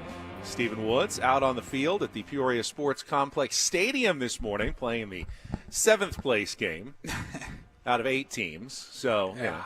Paul, you're playing in the 3rd place game later today, and then we'll all be heading back to San Diego for the rest of the weekend here. But it's been a really fun week. I want to thank the San Diego Padres, all the staff here who make everybody feel so comfortable and welcome. For the players, I know it's a lifetime of memories and an experience you really can't get anywhere else. This is truly, you talk about like unique experiences.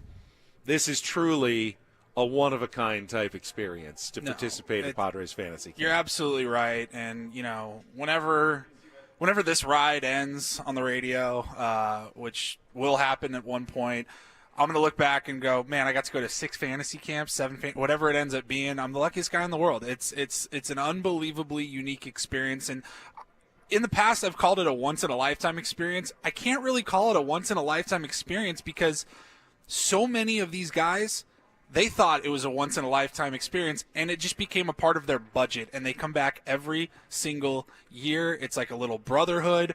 Tom, Bill, and Callie have absolutely crushed it this year.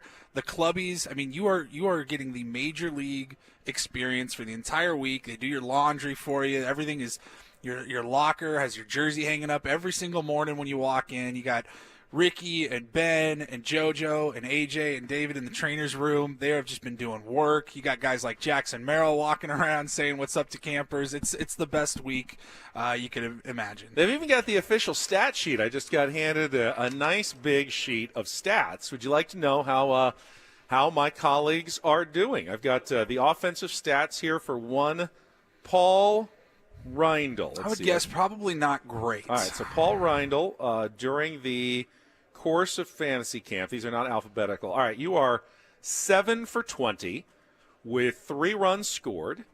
That is a 350 batting average. Hey, that's better than Tony Gwynn's lifetime batting average, Paulie. I think he was facing some tougher pitching.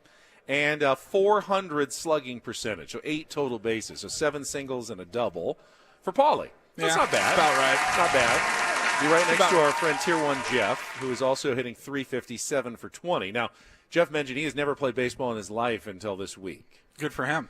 That's a good week. Does it feel worse hitting 350 for the same that a guy who's never played baseball before? I mean, look, I've been roping the ball. I've just been hitting it right at guys. There's not a whole lot you can do.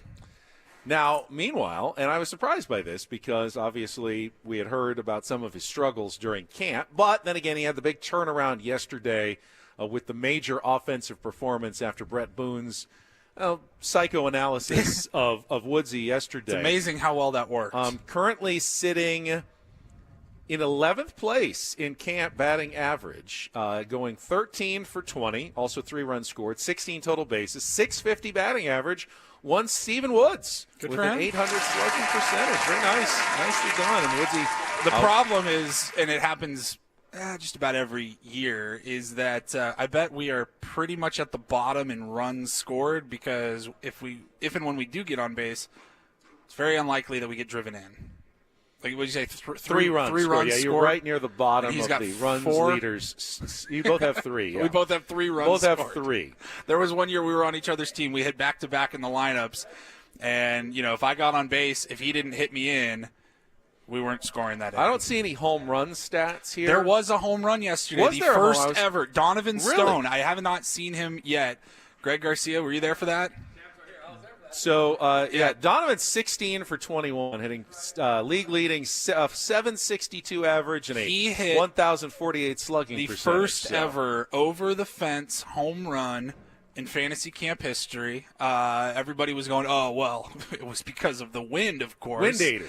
It was not because of the wind, because it cleared. There's a gap in between the practice fields, 30-foot gap. He hit it into the other field. And this was off a pitching machine yesterday, so he had to supply all that power. It wasn't like he barreled up a 90-mile-an-hour pitch. He had to provide all the power himself. Yeah, half the games out at fantasy camp use a pitching machine because we don't have enough arms to do 8 7-inning games in 6 days. It's just not 5 days. It's not possible.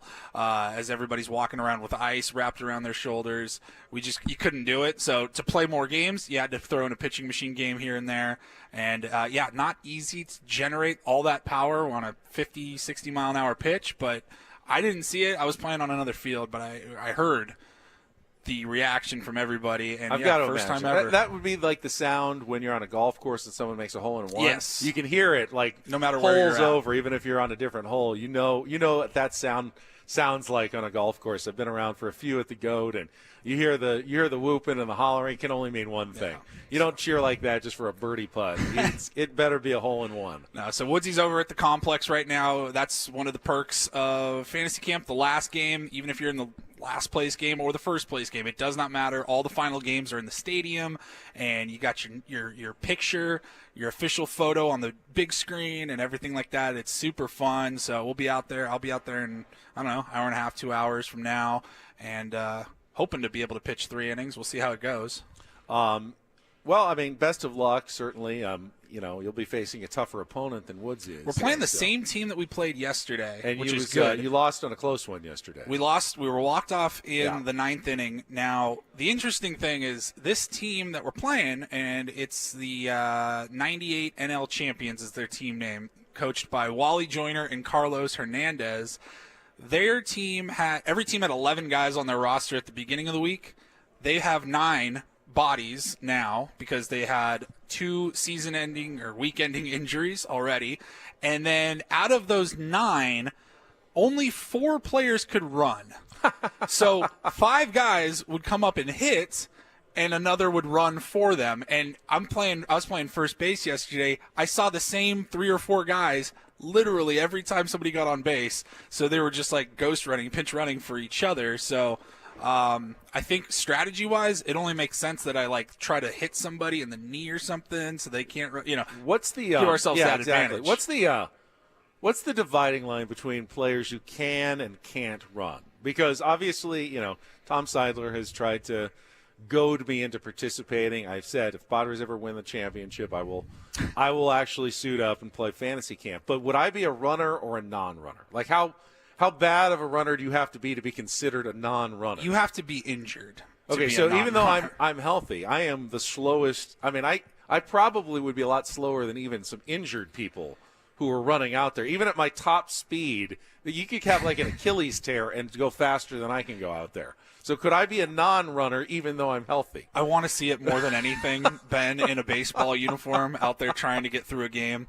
I really, really, really want to see that happen. Because I won't lie to you, Ben. You'd probably be in the bottom 10% of speed, but if I would didn't have to run. Yeah. I would be more inclined. My hand-eye coordination isn't bad. I'm a golfer. I know how to swing a stick and make contact with a ball. I get it; it's not moving, but at the same time, I have decent hand-eye coordination. I can catch a baseball in a glove. My arm is actually all right. I can give me a little warm-ups. I can toss a ball.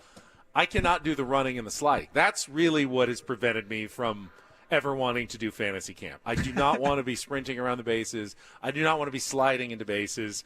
This is basically the hurdle that has prevented me from ever suiting up with you guys at a fantasy camp. Yeah, I mean, it's a lot of throwing, everything's sore by the end of the week sure. And it gives you some perspective on guys that do it for 162 plus 2 months of spring training, plus maybe a few weeks of the playoffs.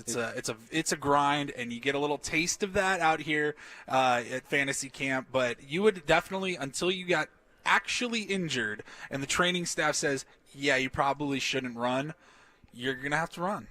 All right, just got that breaking news I teased. This is actually somewhat expected, but the PGA Tour has just announced that the Genesis Invitational, the Tiger Woods hosted tournament that is usually played at Riviera up in the Pacific Palisades. We knew it wasn't going to be there because of the wildfires and the aftermath in Los Angeles. It has officially been announced that they will play at Torrey Pines, as has been speculated for the last week or so, February 13th through the 16th. So official news from the PGA Tour, a second tour event coming to Torrey Pines next month. I'm sure that they are explaining right now the logistics of pulling that off at Torrey Pines, and do they just leave all the grandstands and everything in place for the next month? And, they're going to have to recruit, obviously, a new batch of volunteers and everything that goes along with that to get another PGA Tour event going in just a month. But they do have the infrastructure in place. I've been told that it will be played entirely on the south course, no north course. It's a slightly smaller field for the elevated event. So the Genesis Invitational, hosted by Tiger Woods, coming to Torrey Pines February 13th through the 16th next month. Not to take away from the last 2 rounds of the Farmers Insurance Open. There's still tickets available today and tomorrow. Great time can be had out there. We've got a pretty good leaderboard right now with Ludwig Oberg at 6 under par ahead and tied for the lead with Lanto Griffin going into the weekend. I think it's important. If you want to go to this, the Genesis, great. If you're a real golf fan, I certainly would recommend that you get out to Torrey Pines. But support the one that's going to be here year in and year out. If you're thinking about going to golf, go to the Farmers Insurance Invitational. I know that the Century Club, the organizers, are like, I don't want people to not go to the Farmers because they think that there's going to be another tournament here next month. They're like, I was going to go to the Farmers this weekend, but now I'll wait. Support the tournament that's here every single year. They need your support. They put on a really fantastic event. It is really fun out there. If you've never been, always have a good time when you go out there, and there's still 2 days to go out and catch some golf. But there will be another golf tournament at Torrey Pines next month. That breaking news is in. All right, we'll take a timeout. Did see Dave Dravecky in the building, so going to have him joining us here in just a couple of minutes. I want to talk more about the Jurickson Profar, obviously signing with the Atlanta Braves as well. That is all coming up after traffic. First, though, tell you about Prize Picks. It is daily fantasy, and it is real money. It's a way to play and just add a little enjoyment to your sports viewing, especially during playoff time with a couple more games this Sunday. They've got all kinds of great lineups that you can set, including a special square this Sunday only. Jaden Daniels, 1/2 of 1 passing yard. That's right. If it gets 1 passing yard, you can put that in a winning lineup and win real cash. It is a terrific way to get started and have a chance to build your bankroll. And to help you build that bankroll early with Prize Picks, when you sign up and download the app at prizepicks.com. Use our code KWFN and get $50 instantly when you play your first $5 lineup. $50 instantly when you play your first $5 lineup. So think of that. $5 your own money. You're going to get 10 times that in free money to play. And then start setting lineups. You could turn that into 1,000 times your money. 50 into 50,000 potentially with Prize Picks with just one lineup. It's between 2 players and 6 players. They've got, tougher predictions. Those would be the demons. The easier ones, the goblins. They all change kind of the odds and how it works. But it's really fun. It's really easy to play. You just have to get started now. They can take MasterCard, Apple Pay, Venmo for quick and easy deposits and withdrawals back into your account when you win. Check it all today at Prize Picks. Run your game. Must be present in certain states. Visit prizepicks.com for detail.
All right, it's Ben and Paul back here on 97.3 The Fan. Woodsy may join us again in our final hour of the week here at Padres Fantasy Camp. We got Dave Dravecky coming up at the bottom of the hour.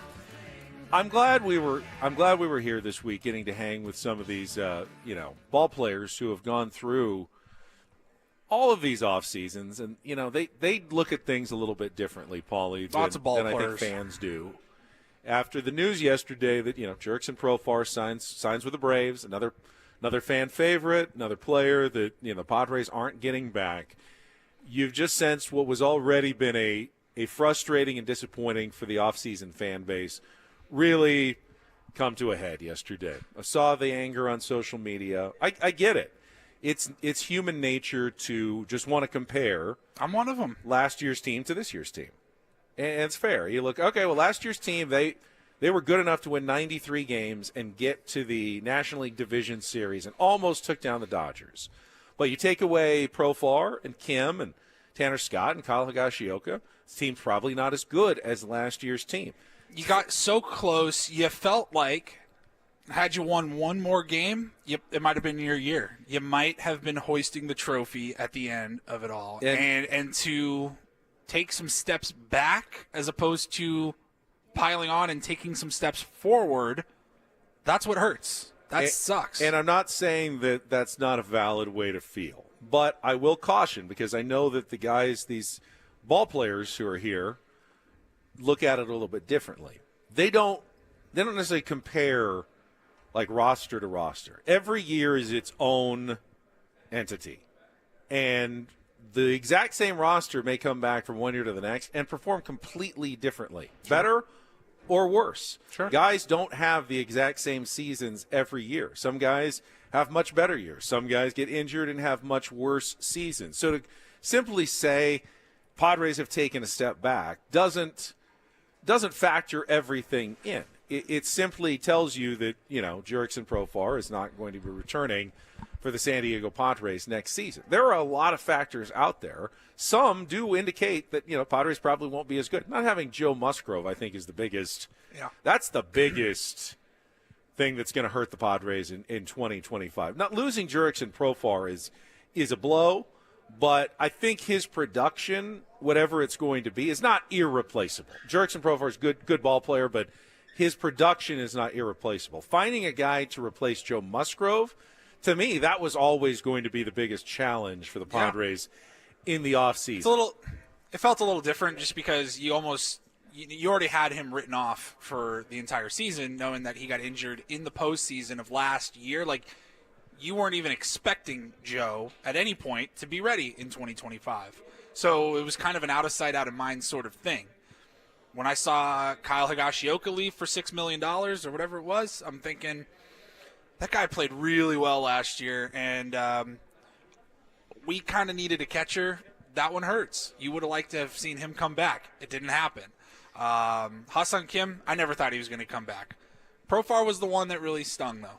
That guy is a Padre through and through. Said it earlier. He brings so much more than just an all-star caliber season like he did last year. He's the clubhouse guy. He's the heartbeat of your team.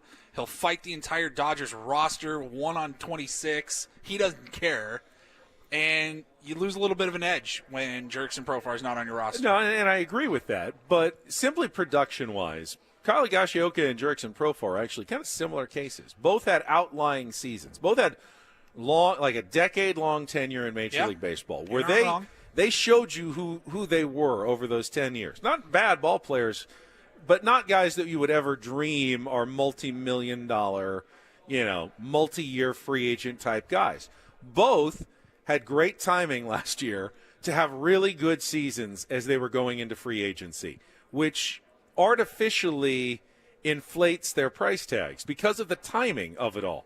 Had Jurickson Profar had this season, 2 years ago, it might be a totally different story with where he was coming, financially. So he did have a good year 2 years ago, and then he opted out because that's what you do when you have the best year of your career. Up until that point, you opt out and try to get that bag, and it didn't work, and he ended up in Colorado and had a terrible season, $6 million, and didn't get anything for it.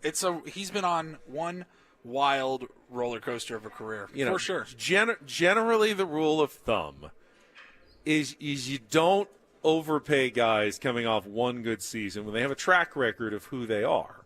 Now, the Rangers were willing to give Kyle Higashioka, more than he probably would have thought he was getting until last season. Same with the Braves and Jurickson Profar. And that's great for both of those guys. And I'm not saying they don't deserve it, and I'm not saying they won't earn those contracts. But see, like with Higgy, though, $6 million, and I don't know what his usage is going to be like in Texas, but I know if we signed him here in San Diego for that amount of money, he's the everyday catcher.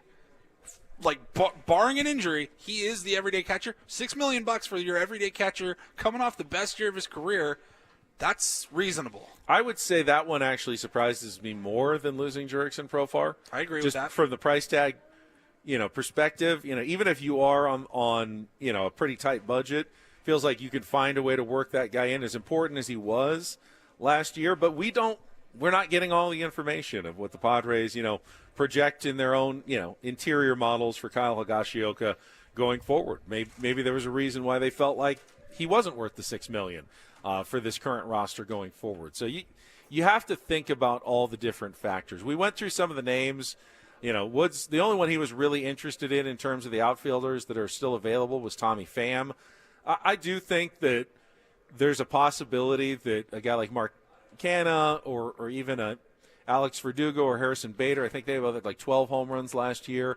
Not quite what Jurickson did, but you get a guy who hits 15 home runs, plays decent outfield, and gets them at maybe a fraction, like a quarter of the cost of Jurickson Profar. It's not a bad signing. There's some potentially good signings still out there on the outfield market that can be had, and I'll be curious to see what direction A.J. Preller goes now that Jurickson is gone. But I would probably put Tommy Pham at the top of my wish list I would as well. I think he makes the most sense, but yeah, comfortable here at least. Knows where he'll live. Knows the way around. Which for guys like Blake Snell, that's super important. For a guy like Tommy Pham, I don't know if it's important at all, but at least he knows the organization a little bit. He's going to bring that edge and that fire that you just lost in left field with Jurickson Profar leaving. And if the team thinks that there's still some value to be had in a Tommy Pham, and you can get him at, in that $3 to $5 million range, I say let's roll. And the one that I know that Woods would quickly dismiss, and he did. So is that why you're saying it now? Yeah, exactly, because he's gone. Yeah. Is Manuel Margot, is the former Padre. He had a 2.8 WAR season in 2021 with Tampa Bay, 1.5 WAR in 2022. 1.5 WAR in 2022. Now, he's coming off a bad season, which is why he would be very affordable. He had a bad season with the Twins last year. But he's not – how old is he? He's only 30 years old? I'm not sure that I'm ready for the bring him home chance for Manuel plays Margot. Good defense. He's not. It's not as out there of a suggestion. Fourth as outfielder, you would get. maybe. Okay, maybe take him over Bryce Johnson, but I don't know about an everyday starter. I mean, in 2022, that feels like a massive step backwards. 700 OPS. I mean, yeah, he's not an all-star. He's never going to be an all-star, but. We just talked about you got to the NLDS. You had the eventual champions on the ropes. You felt like it really could have been your year. Try not to take too many steps backwards. That feels like quite a big step backwards. Yeah, but it's a step forwards from what you have on your roster right now. Tirso Ornelas and Brandon Lockridge, Manuel Margot is an upgrade over that in left field right now. Tommy Pham, I agree. He's probably number one on my chart. I'm just throwing out some other names that are available and could possibly make sense for the Padres at this moment. All right, we're going to take a timeout. When we come back, one of baseball's most heart-wrenching yet inspiring stories from the man himself. Former Padres pitcher Dave Dravecky is going to join us from Padres Fantasy Camp coming up next on San Diego's #1 sports station, 97.3 The Fan.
Definitely looking forward to our next guest, Dave Dravecky, about to sit down and join us. First, this segment of Ben and Woods is brought to you by Robert Half. 9 out of 10 hiring managers are having difficulty hiring.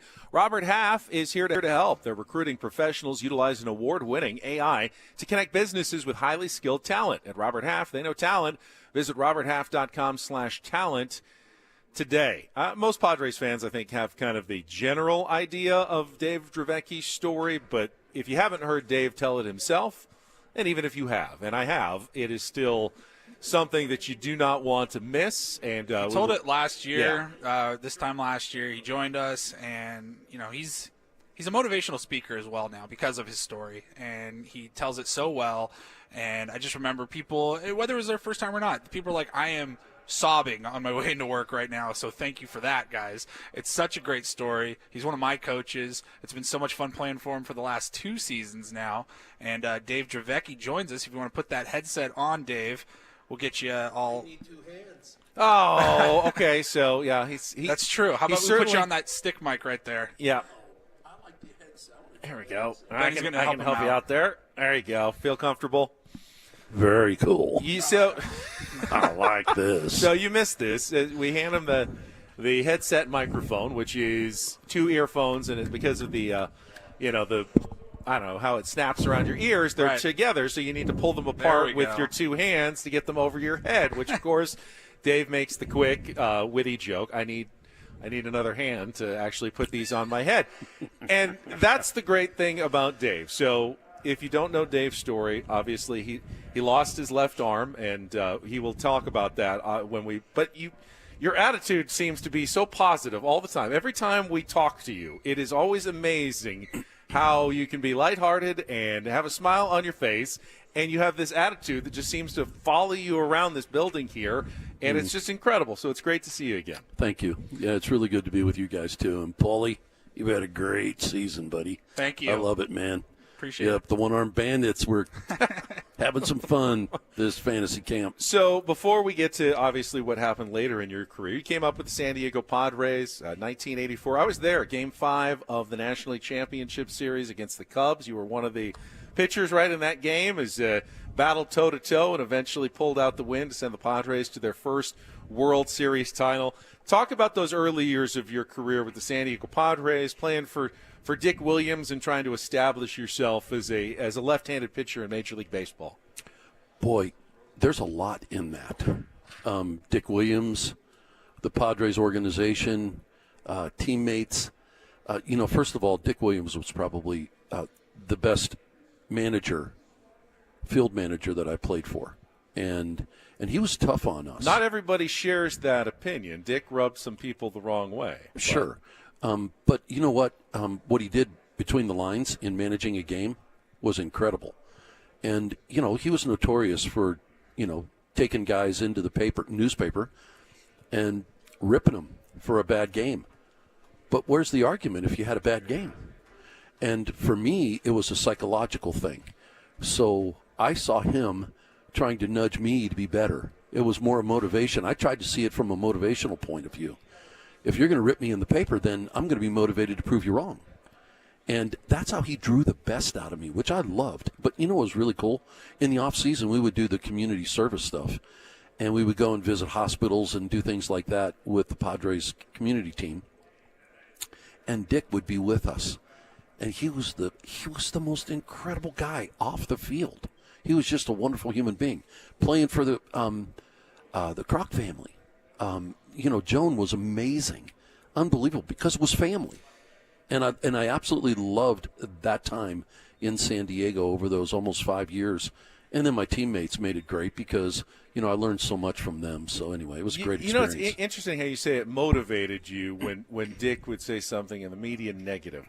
Mike Schilt's office right down the hall wouldn't even dream of doing that. But modern ball players, I think, are a little bit different. You don't see managers necessarily lighting up their own players in public. Now, maybe behind closed doors, they bring them in, give them an airing out, but you rarely see it anymore that a manager would actually publicly call one of his own players to task. And I don't know, the players are probably making more money than the managers nowadays, and they feel like, hey, if someone's going to go, the manager's going to be the first one to go, so he's not going to want to make waves in his own clubhouse. Yeah. Look, I just think the game's different today, and if you understand that, then you play accordingly. Our generation of players, we had really good managers, but they were hard on us. They knew how to manage us. They knew what it took to get the best out of us.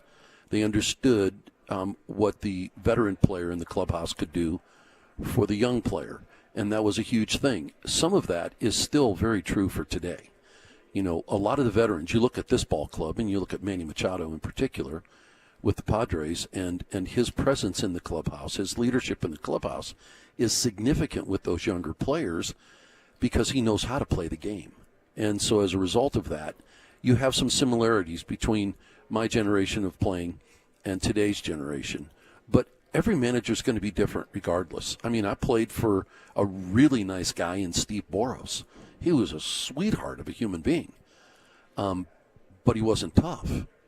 He was really kind, did his best to manage the team, and then after that, we get Larry Boa, and you have these contrasts of managers. So it's really about the individual and the way they want to go about running their ball club. Talking to Dave Dravecky here, and you were traded as a minor leaguer from the Pirates to the Padres organization, but after, about 6 years in San Diego, what do you remember about the 4th of July, 1987? It was the day that you were traded to the San Francisco Giants. In fact, we've had a few of the members of that trade here this week. Mark Grant was in that trade. Mark Davis, who was here the other day, when the Cy Young Award winner was in that trade, who came to the San Diego Padres. How did that, upend your life, and what was your reaction when you found out you were going from one team to a division rival? That's a good word, upend, because for my wife and I and our family, I was beginning to develop relationships in San Diego, so it was a huge surprise on the 4th of July. I wasn't pitching well, so granted, I understand the dynamic there, but we had developed so many wonderful relationships. We loved San Diego. We were living in Bernardo Heights, and it was just a wonderful time in our life. And then all of a sudden, we're in Montreal, and Larry Boa calls me, Kevin Mitchell, and Craig Lefferts into the office, and he said, I'm not going to beat around the bush. We've traded you to the San Francisco Giants. Go talk to the traveling secretary, and he's got all your stuff in order, and, see you guys later. It was great. And it was like, oh, my gosh, here we go. And I had no idea at that time what the trade would mean for me personally. But in that moment, what was really hard was Kevin Mitchell. He was really upset. And so Kevin didn't want to go. And Craig Lefferts and I had to work really hard for the next 12 hours to be able to get him in the cab early the next morning to go catch a flight so we could go to San Francisco. Now, for all three of us, a great move because, our careers, took a real positive turn. And a lot of good things happened during that time. But in that moment, it was really hard. It was hard to go from being a Padre because I loved the community of San Diego. The fans were awesome. As a matter of fact, when I speak about that, when I was diagnosed with cancer and I was with the Giants, it wasn't just Giants fans that were supporting us. I mean, San Diego fans, the cards and the letters wishing us well, praying for us, and doing those things.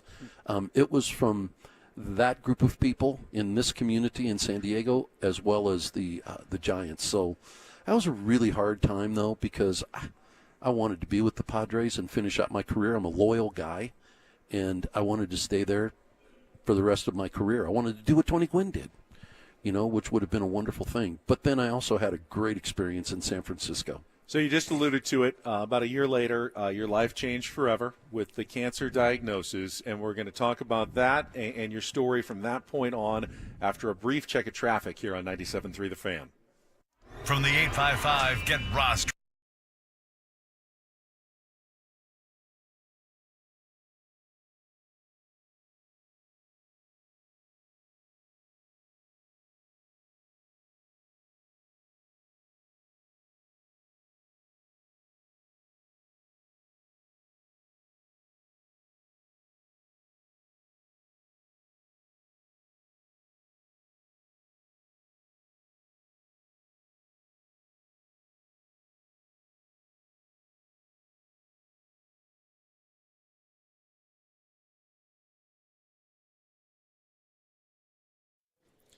We're sitting with Dave Dravecky here at Padres Fantasy Camp.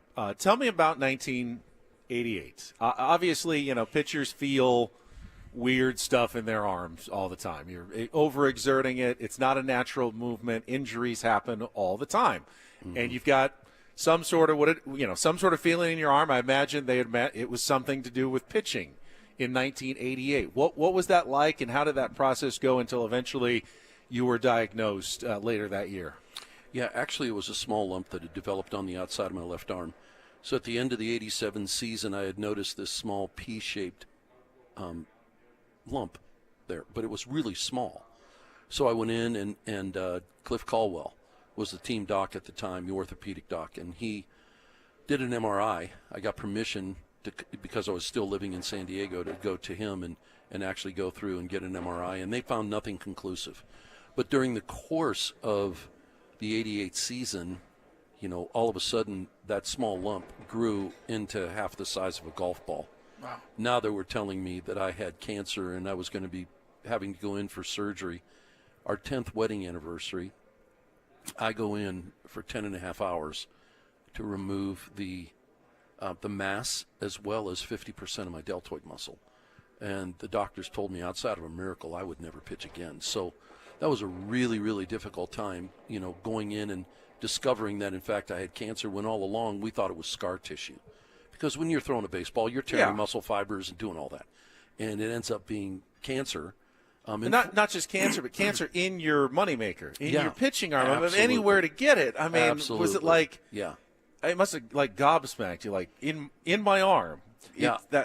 It was amazing when I thought about that. But, as the story unfolded, one of the things that that I saw in all of this, now that I can look back, and I feel very grateful that I can actually look back and think about this story that unfolded, was at that moment, nobody knew what I would be able to do, and so what my wife and I had to do was we had to step into this, trusting God with this whole story. But as we did that, so what does that mean when I say trusting God? Well, there's all these doctors, Dr. Mushler, the physical therapists, the trainers, all the people that ended up coming into my story and actually working with me to get me healthy first, and then from there to see if I could pitch. And so I was so grateful, my wife and I, when we look back and we see that, we're so grateful for the fact that all these people entered into our story, and God was using this to ultimately culminate with us making a comeback that nobody thought I'd be able to do. Nobody. And now all of a sudden, on August 10th, 1989, I'm standing on the mound after going through this horrific surgery. And the recovery was extremely intense. And I'm getting ready to pitch. Now, ask yourself this. Current day, do you think for 1 minute I would have been able to go 8 innings and throw 93 pitches in my first game back? Not a chance. Not a chance. As a matter of fact, we were talking about it in the locker room with the coaches. Coach Dravecky, they'd have given you 25 pitches in your first game and yanked you. They'd given you 35 in your second You're coming off game. a head cold. You would have been limited to 40 or 50 pitches. That's incredible. So I ended up throwing 93 pitches. But you know what, guys? What's even more incredible is my first comeback game against the Stockton Ports, playing for the San Jose Giants on July 23rd of 1989. They gave me a 75-pitch limit. It was a 7-inning doubleheader in the minor leagues. And I went 76. I threw 76 pitches and completed that game. The next game, they gave me 100 pitches, and I threw 93 in winning that game 6-3 with a complete game, 9-inning game. Then they sent me to AAA, and I no limit on pitches, and I went 9 more innings, complete game. We win 3-2, and I throw another 93 pitches. Then I'm in the comeback game, and I throw 93 pitches. I don't know what it was about 93, but I ended up being 4-0 in those first 4 starts before the actual moment when I broke my arm in the next start against the Montreal Expos. So, August 15th, 1989, you're facing the Expos, 5th inning. Who's up at the plate? Tim Raines? Tim Raines. Tim Raines is up at the plate. It must be very difficult, but walk us through just your feeling at that moment.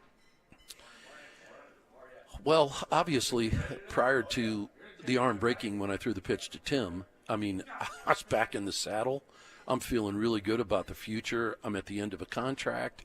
I'm thinking, man, I am okay. Everything is back to normal.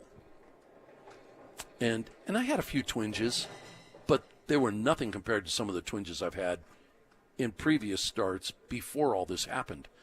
And so I'm out there, and I don't pay any attention to it. You just play through it, And I rear back, and I throw that pitch to Tim, and my left arm explodes in my left ear. And Will Clark said it was like a sniper had shot me from the upper deck. And he came running to me, telling me to breathe, and I was actually going into shock. And I finally was able to catch my faculties, and as I got my faculties back, I actually thought this: oh my gosh, something bigger is going on in my life. And I don't know what it is, but I think God's setting the stage for something else. And it's really interesting. Bob Nepper, a teammate of mine, had said to me 5 hours earlier, it's not the miracle of the comeback, but the miracle of salvation that took place in your life in Amarillo, Texas, when you came to faith in Jesus. And what God is doing is giving you a platform through baseball to share his love with those who hurt. And I can honestly tell you, that's all I heard when I was laying on the ground. God, what are you up to? Now, I'm in the moment. I'm in tremendous pain. I go to the hospital. They have to do an x-ray to confirm that I've broken my arm, and they do. Subsequently, I go back, and by the end of that season and going into the fall, around Thanksgiving, I had to announce my retirement because I wasn't going to be able to make a comeback. And life didn't get better. It got much more difficult. More surgeries, more cancer, depression. I think I've shared with you guys, I didn't know how to handle what was going on in my life, and I became verbally abusive. I didn't know how to deal with my anger, and I kept stuffing it, and then finally it started coming out, and I took it out on the people that I love the most. So it was just a really, really difficult time, but I look back on all that, and I'm really grateful for it because of what it's done in my life today. So, yeah, you had to have the arm obviously amputated. You're going through this, personal crisis. What would you say is the moment, or what turned you around? Was it a moment? Was it a person? Was it just self-reflection? Because obviously the person that's sitting in front of us today is a positive person, a motivational speaker, someone who takes every moment in life and just loves it as much as you do. How did that change from where you were there to where you are now? Well, I think all along it's been Jesus. I really do. My faith has been the significant piece in all of this. And when I say that, I don't say that saying that it's been a bed of roses. But in every aspect of my story, he's been there to provide the strength to endure the journey. And when I refer to him in that context, I'm talking about how he was able to use people to come into my life, to walk with me on the journey and love me well, which showed me how much he loves me. And over all this time, the joy that I have today is that it's because I know who I am. In my relationship with him, I have my identity. And as a result of that identity, I can live life just as I am and be free in that. And so in knowing who I am, there's a wonderful verse, guys, in the Bible. And this is where I struggle with why people struggle so much with understanding how much God loves them. Because there's a beautiful verse in the Bible that says, that when we become followers of his, we actually receive from him love, joy, peace, patience, kindness, goodness, gentleness, faithfulness, self-control. Those are all the characteristics that we now possess. And all we have to do is live out of that place. And it's not easy. I struggle with it every day. Self-control, patience, kindness. But the bottom line is that's who I desire to be. That's who I am becoming. And that's why I live this life with joy. I only have today That's all we have. And I want to make the most of it. But what I also have is a promise that says to me that if my life is taken, it doesn't end. In many respects, it just begins because Jesus has shown me the way to my eternal home. This is just a temporary place. And I believe I'm going someplace for an eternity that's going to be more beautiful than I can describe. And that's why I live the way I live. Dave, it's an incredible story. I thank you so much for sharing it again. Obviously, you need that patience with the fantasy campers here. Good luck to you guys in your in Paul's game later today. Yes. And it was a pleasure to see you again. Hopefully, we get to see you again next year at Fantasy Camp as well. But whatever happens, such joy to play I will for you, appreciate and enjoy this moment that I got to spend with you here today. Thank you. I appreciate it, guys. You Dave have a good day. Dravecky, Thank you. always an incredible story. Thank you so much. We're going to take a quick time out. Top of the hour, we'll come back. I believe Mark Loretta is going to join us. We'll have more for you from Padres Fantasy Camp in Peoria, Arizona, on San Diego's #1 sports station, 97.3 The Fan. We'll be right back.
Final hour of the week. It's been a great week here at Padres Fantasy Camp. Just had one of our best moments. Thanks again to Dave Dravecky, who just joined us and now is looking for the lunchroom. He says he always goes the wrong direction. It's right over there, Dave. It's right over there. Mark Loretta is sitting down, and we will talk with Lowe. But first, want to get another update on the Border 2 fire that is still burning down near Otay Mesa. Here's Dorothy Tran with the latest in San Diego. Dorothy Tran for Odyssey San Diego with an update on the Border 2 fire on Otay Mountain. A few more school closures have been announced. East Lake High, East Lake Middle, Olympian High, East Hills Academy, High Tech High Chula Vista, and Arroyo Vista Charter School will be closed today, in addition to Salt Creek, Camarena, Wolf Canyon, Olympic View, Liberty, East Lake Elementary, and Marshall. All other schools will remain open in the Chula Vista Elementary School District, but on rainy day schedule due to the poor air quality. Evacuation warnings remain in effect in the areas surrounding Otay Lakes, and you do have a couple of evacuation centers set up, one at Southwestern College, the other at the Regal Edwards Cinema in Rancho San Diego. The 94 is closed east and westbound at Otay Lakes Road. Traffic is closed just south of Otay Mesa Road and Alta Road, and Otay Lakes Road is closed at West Day Road. And as a reminder, please stay clear of the roads so fire crews can get to the scene, and do not fly your drones to get footage of the fires. You got crews in the sky trying to put this out, and you will be fined $1,000. Stay tuned for more updates as the story develops. All right, thank you, Dorothy. We'll give you any more information if it changes or becomes available. But right now, back at Fantasy Camp and sitting down with another of the camp coaches here, always one of my favorites. Although I'd like to do a fantasy golf camp with Mark Loretta someday. That would be great. I've played a couple of times this week. This is like almost a vacation week for me. I come, we do the radio show. I'm done at 11 a.m. Arizona time. Got an afternoon to kill. I went out yesterday, had another 18. Played a new course called Sterling Grove out off the 303. Really fun course, but I always have to play by myself because everyone else is out here playing baseball. So, well, hopefully you got paired with some nice people. I did actually. It was weird. Guy from Des Moines says, "Oh, I know one person in San Diego. Do you know?" And I go, "What are the chances that I'm going to know the one person from Des Moines in San Diego?" And he goes, "You know Bryce Miller. He writes for the Union Tribune." And I actually do know Of course Bryce I know Miller. Bryce, yes. I'll text him and say hello for you. It's a very small world, Mark. It is a very small world.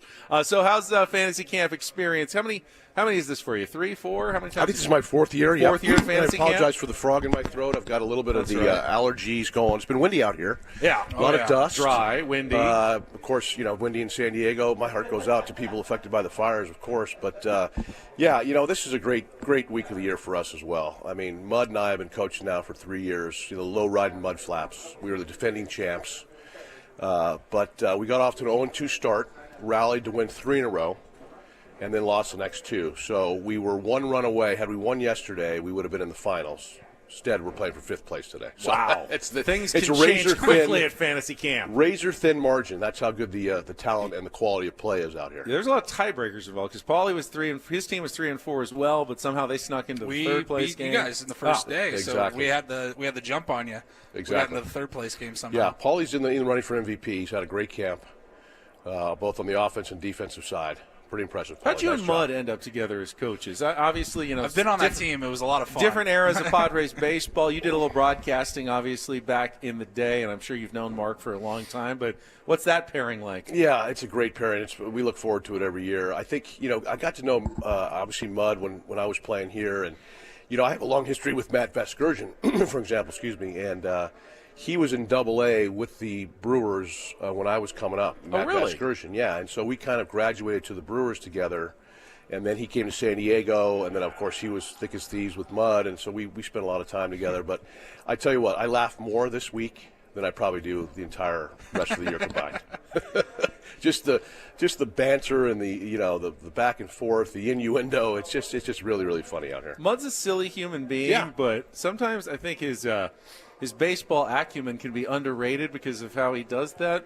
Mud was good we joke about it. Mudd was a good pitcher back in the day. You know, Yeah, he was pretty He good. knows what he was doing out there. No doubt, and he's got a steel trap memory. He's got a memory of an elephant. It's incredible. Him on trivia. He does. It's unreal. I mean, he knows everything about music, about sports, basketball, baseball. He's a walking encyclopedia. It's He's incredible. also got a head the size of an elephant Correct. as well. Well, so. yeah, that was sort of the reference. All right, so so give us your thoughts. Obviously, this has been a very different offseason for the Padres. AJ Preller is usually, if not the most active general manager in trades and signing players. He's one of them. But this year it's been very quiet. We know the Padres are right up against the luxury tax. We assume that that's playing a part in this. But how do you evaluate after getting so close to knocking off the Dodgers and then kind of being quiet here? There's kind of a restlessness in the Padres fan base wondering, when are we going to see some action? What's going to happen? How do you read this, Mark? Yeah, I just think things are going to be later now. I think a lot of it was on hold with the Roki decision. Unfortunately, he decided to go up to L.A., but I think they put a lot of time and effort and resources into that pitch to Sasaki, and I think that was kind of the domino that sort of allows them to do other things. So I think you're going to see a lot of activity pick up here, towards the end of January, first part of February is my guess. I think trying to replace Jurickson Profar now is got to be a priority, and that's a tough loss. I mean, 3-year contract, good for Jurickson, $42 million at this stage of his career, cashing in. Don't begrudge him, and I know Atlanta's getting a good player, and I know he's going to be missed here in San Diego. What do you feel like is it tougher to replace the production after the season Jurickson had, or is it tougher to replace the clubhouse guy that he was for the San Diego Padres? That's a good question. I think it's a little bit of both. I think we have a lot of character guys and leaders now emerging in our clubhouse, so I think that void can be filled, and his production was tremendous last year. I mean, what he did on a 1-year contract was incredible, and to your point, don't begrudge him for cashing in. I think he's been the guy who's always sort of been, that late sign, and for him to get a 3-year guaranteed contract, I'm sure was very, very attractive. But again, I'd never discount AJ, and I know he's got a lot of, things in the fire, and with trades or signings or whatever. So it's going to be interesting here in the next 6 weeks, is my guess. What was the moment where you felt like finally secure in your big league career? The day I retired.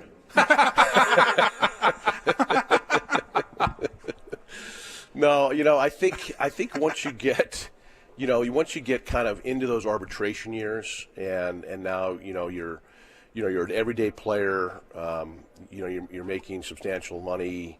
I think once I went to where I was in Milwaukee, and Davey Lopes, my manager, said, "Hey, you're going to be our everyday shortstop this year." That was sort of when, okay, now I'm not a utility guy anymore. I'm a little bit more secure. But the thing about baseball, man, you're never safe. You're never safe. You're an injury away. You're a bad season away from being sort of forgotten. So it's you're always on edge a little bit.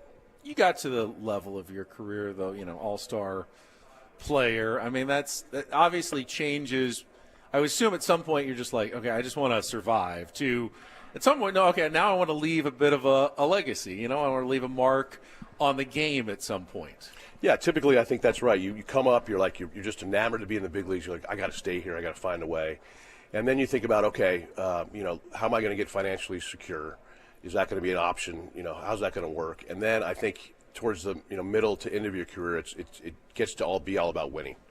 And I only made the playoffs twice. Unfortunately, once with San Diego and then once with the Dodgers at the end of my career. But that's where it gets fun. I mean, the last few years with the Padres, even not being on the team but being invested with the team, has just been a blast getting into those playoff series and watching them. Is that why, I've seen him bopping around the building, a player like Jackson Merrill is so unique? Because he doesn't strike me as a guy who's worried about sticking around or making money. He's got here and looks like all he cares about is producing and winning and being a ball player. And that's pretty unique for a kid who's 20 going on 21 here. That's right. We right. talked to him just for a minute earlier in the week. We said, how's the offseason been, Jackson? He goes, effing boring, bro. I'm ready to get back out there.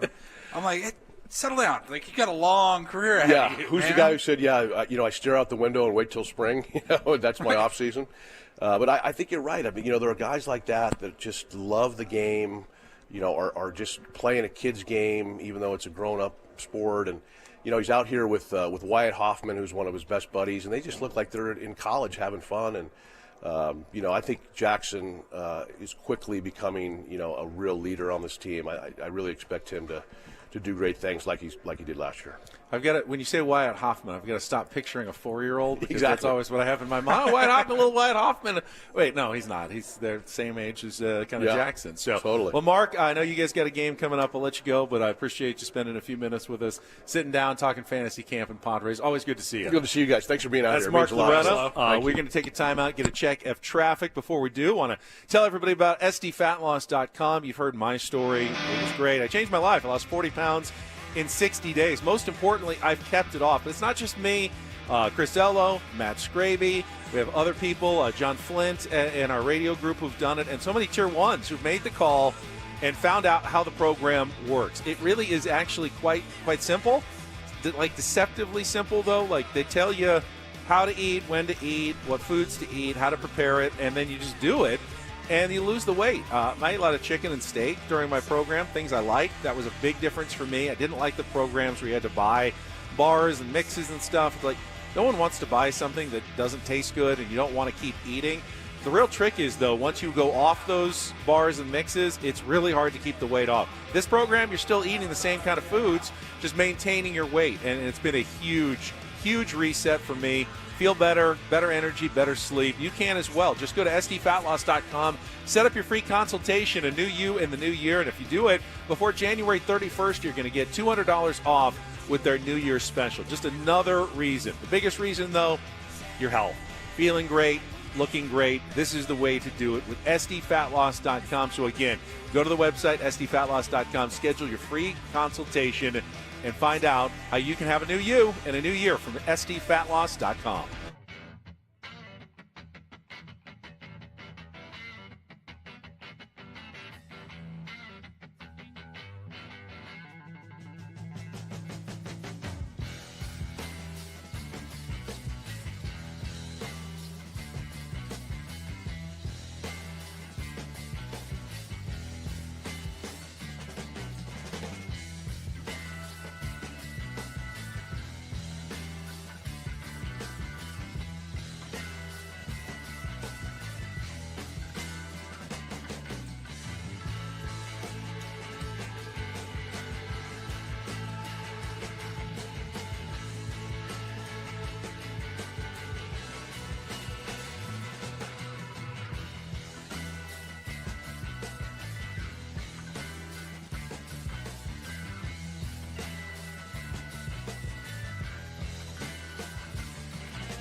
All right, thanks again to Mark Loretta sitting down for a few minutes. He and Paulie will have their final game coming up this afternoon. We may have Woodsy back in 15, 20 minutes or so as he wraps up his final game out on the stadium field here at the Peoria Sports Complex. Of course, Padres not that far away. Pitchers and catchers reporting in less than 3 weeks now.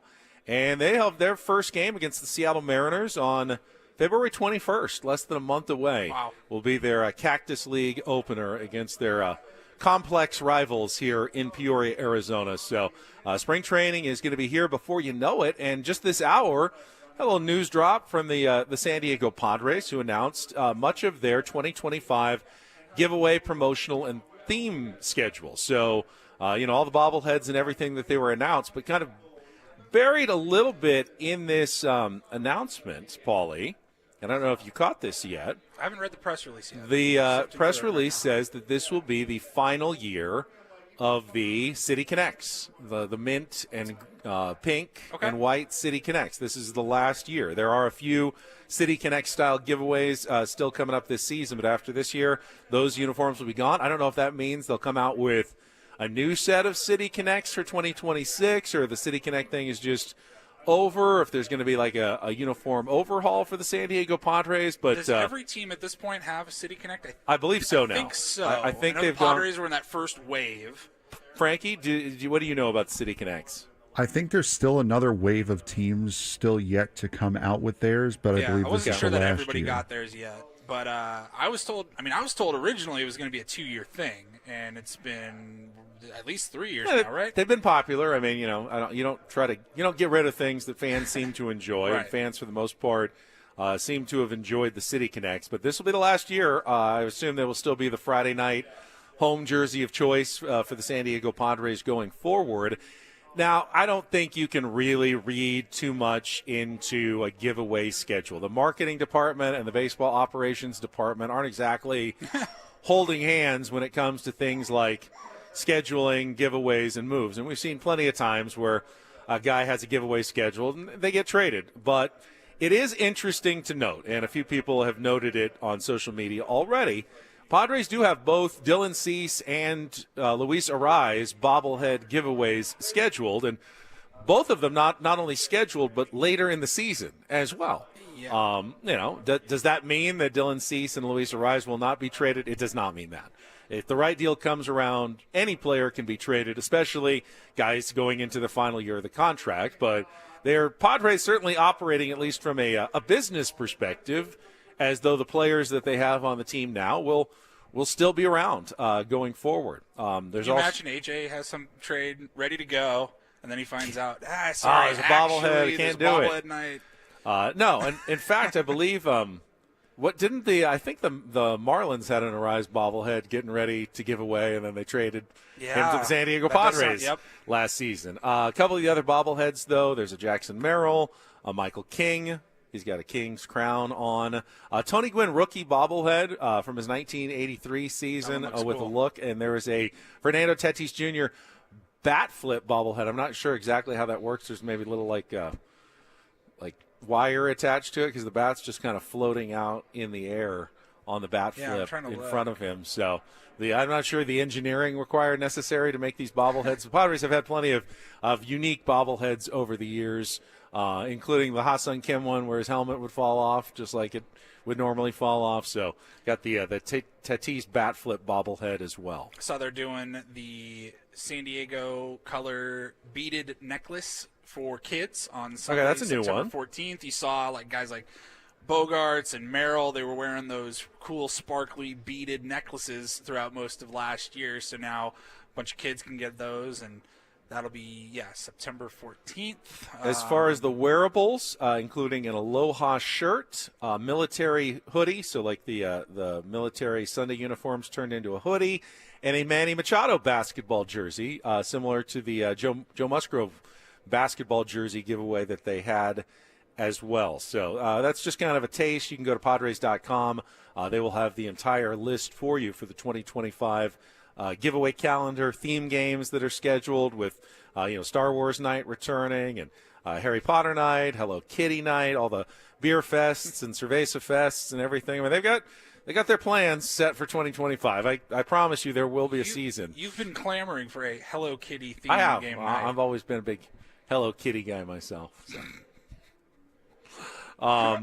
So that is out now. I know people like to complain about the time.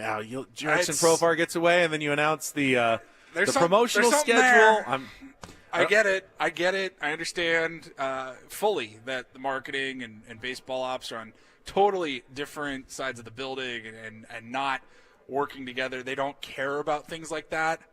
You do kind of have to laugh, though, sometimes. I mean, I'm sure that they have been preparing for this rollout, scheduled. All right, we're going to do it on Friday, January 24th is when we're going to roll out the promotional calendar. They don't coincide with baseball ops moves. You can have big moves, you can have bad moves, you can have no moves. They go on during the off-season as well. Business also continues during the off-season for the San Diego Padres. So, I'm excited about some of the giveaways as well. Obviously, we care as fans more about the product on the field and what it's going to look like, and that remains Did you say the you're big excited question. For some of the giveaways? I am excited for some of the giveaways. Really? I mean, I still wear my Joe Musgrove. That's true. Actually, you're right. Floppy hat. I mean, we make fun of you for not collecting anything or anything like that. I like the useful ones. Like bobbleheads, I have no real interest in. I don't mind if they're sitting in the studio. It's the useful ones, the occasional hat giveaway that I will use, the or woman repeller. Yes. My wife agrees with that as well. I just use it to walk the dog, to keep the sun off my neck while I go out in the neighborhood. It's just I have it with the dog leash. It's the Joe Musgrove floppy hat. I got the little bag so I can pick up, any droppings that are left behind, and that's my routine when I go out with my Joe Musgrove hat on the dog walk every day. Never change, Benny. I know my dog misses me. Never change. Probably. I know the kids have been walking her as we've been gone, but it's not the same. She misses me, and she'll be happy to see me tonight when my we wife get back. and my dog are losing their mind. Without you? Yeah. It's it's out of their routine. They just they miss their people when they're gone. So you're staying for your game. So I have to drive Woods back. Yeah, you guys are going to have a little road trip. I'm fine with that. Woods is not fine with that, but it was his idea also. He wants to get home faster. Yes. Now, he obviously, wants to go see Bo's football game tonight. Yeah. And you guys should be back in time for that. And while he'll say that I drive too slowly and you get back faster, we're just getting the jump on you by like 3 or 4 hours. So there's no way, no matter how slowly I drive, you're going to be able to make up that difference. So he's willing to accept my slower pace on the way home in order to get home. 84 years. Not that slow of a driver. I think he's exaggerating just a tiny bit. But do you have any recommendations for me to keep Woods calm and sane in the passenger seat? He'll probably fall asleep for a lot. I've only driven him a little bit. Like I drove from Gila Bend into Phoenix on the way out here, which was hour plus. He likes to do most of the driving as he's walking back in from his game. How do we do?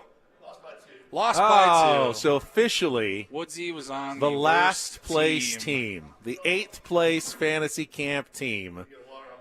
All right, he's going to go get something to drink, and we'll take a time Advice out. for him on the drive, just get ready for a lot of Deftones and a lot of music that you have never heard. What makes you think he's going to have any way of accessing my my Bluetooth in my car, though? Because he will. He'll find a way to do that? There's you think way. You're going to be able to, even as a driver, you think you're going to control the music? I thought we were listening to Yacht Rock the whole way home. Is that not going to be the case? See, that's what I was worried about. Well, maybe I'll just make him wait for you then, later in the day.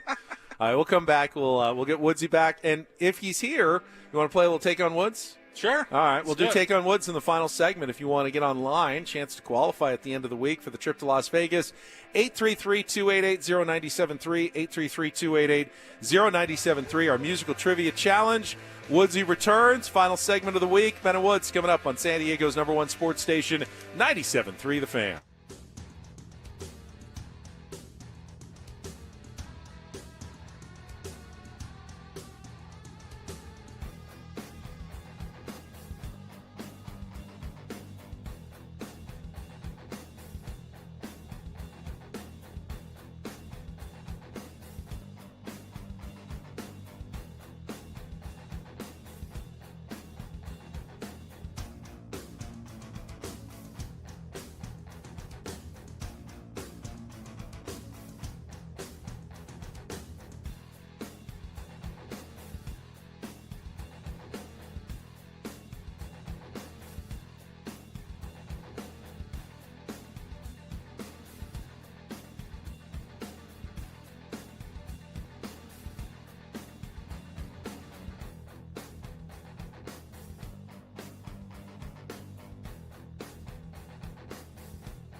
All right, all three of us back together for our final segment of the week. That seems correct. That Hi, guys. seems appropriate. Welcome back, Woods. You look like a happy camper, even though we just found out that you lost and finished in last place. Another good fantasy camp experience for you? You know, it's the weirdest thing. I'm super sad now that it's over. Super sad. Playing in that stadium is absolutely incredible. It's so much fun. And having your name announced, and I made a play up the middle, and Hoffy was cheering for me, and Chris Gomez was like, "Oh my God, great play!" Like that is, to me, it was amazing. I ended my camp with the best ball I hit right at the center field. Yeah. Right at him, man. Barreled it, and that's my lasting. See, memory. now that is the most big league experience you can have. Hitting Really? the tar out of the ball, Yeah. and it landing right in the mid of someone out Just there. took 5 steps back. I thought I had him, and he boom catches it, and I had the same one against you guys the other day. Yeah, That was my yeah. best hit of the year, Best of hit the of the week, deal. and right at a center fielder. And now Cool. I am now knowing I'm not playing baseball for at least a few weeks. I think our season kicks off in February. I'm super bummed. I'm just depressed as all get out now. I just want to go back out and play another game. Well, don't let the competitive juices completely Okay. flow All right. out of You're you right. because Let's go. We got a contestant on the line, and we're going to play some Take on Woods right after a check of traffic here on 97.3 The Fan.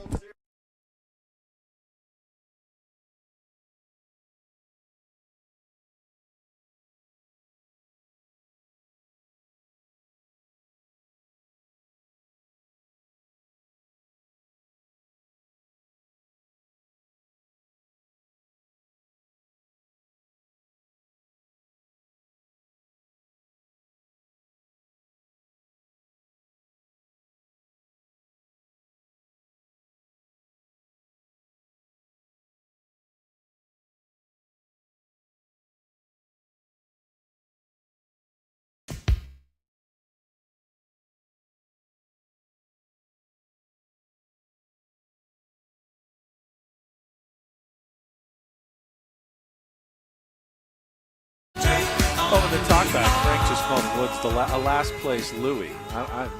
He's not on the headset right now, so he didn't get to hear that comment, but I can always share it with him later. Woodsy's left. He's at the training office across the way, so he doesn't get to hear this portion of the game, in which Luke is our contestant today on Take on Woods. Good morning, Luke. How are you? Good. How you doing, boys?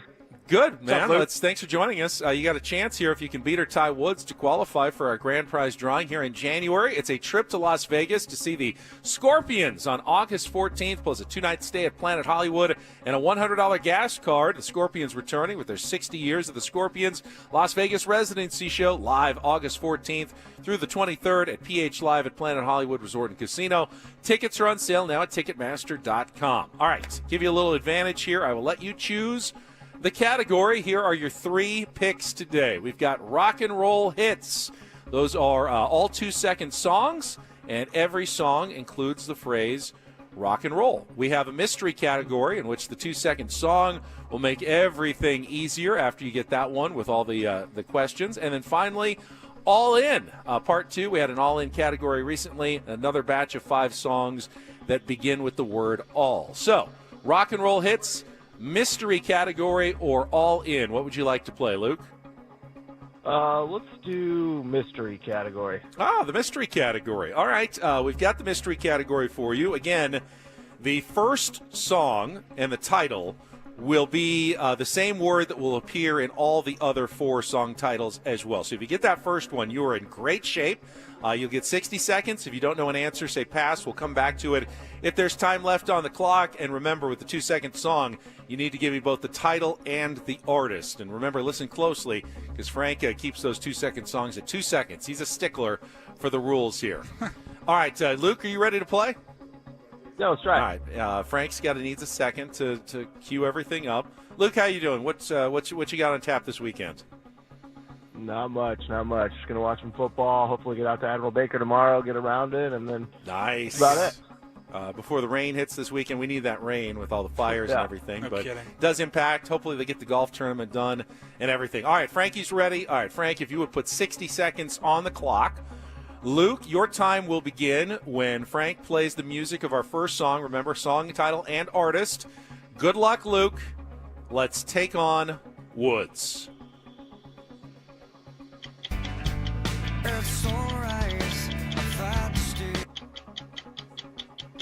Higher by Creed. That is correct. Which 1967 song by Jackie Wilson has the words "Your Love Keeps Lifting Me" in parentheses in the title? Pass. People Keep On Learnin' opens the chorus of which 1973 Stevie Wonder hit, in which he played all the instruments and used a Moog synthesizer and clavinet like in 1972 Superstition? Pass. Shaka Khan performed the background vocals for which 1986 Steve Winwood hit? Higher and higher? I have no idea. That was the earlier one. You could say Coldplay believed in something bigger than themselves when they recorded which Grammy-nominated lead track from their 2021 album Music of the Spheres? Higher power? That is correct. People Keep On Learnin' opens the chorus. Okay, you got two. You got Higher by Creed and Higher Power. Higher and Higher was the Jackie Wilson song. Your Love Keeps Lifting Me. Higher and Higher. Higher Ground is Stevie Wonder, and Higher Love is Steve Winwood. All right, got Woods. Woods, here we go. I got to signal him from way across the complex here. Hang on the line, Luke. Your score is locked in. I will turn my screen just to give Woods no easy way to see our mystery category here today. All right, Luke's score is locked in. Welcome back, Woods. All right. Get you online. Okay. All right, Frankie's going to re-cue everything. 60 seconds back on the clock. Your time begins when Frank plays the music. Good luck, Woods. Let's take on Luke. That is Higher by Creed. Correct. Which 1967 song by Jackie Wilson has the words "Your Love Keeps Lifting Me" in parentheses in the title?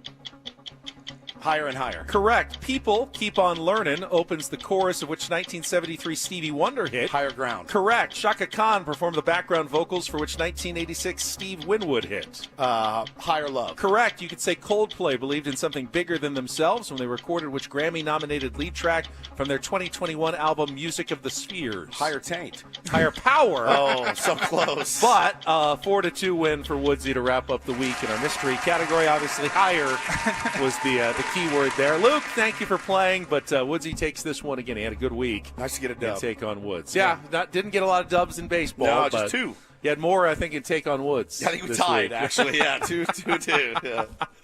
All right. Do you have any reaction to the news in the sports world while you were gone? Do you even know what the news in the sports world was? I saw some bobblehead talk on Twitter. That was Padres giveaways talk. But Pete Carroll was hired as the new head coach of the Las Vegas Raiders. No kidding. Reportedly. Reportedly. It's close. They're not finalized. Not I thought that was a done deal. I saw that was Schefter put it out there, though. So it's probably true. I saw that was a possibility.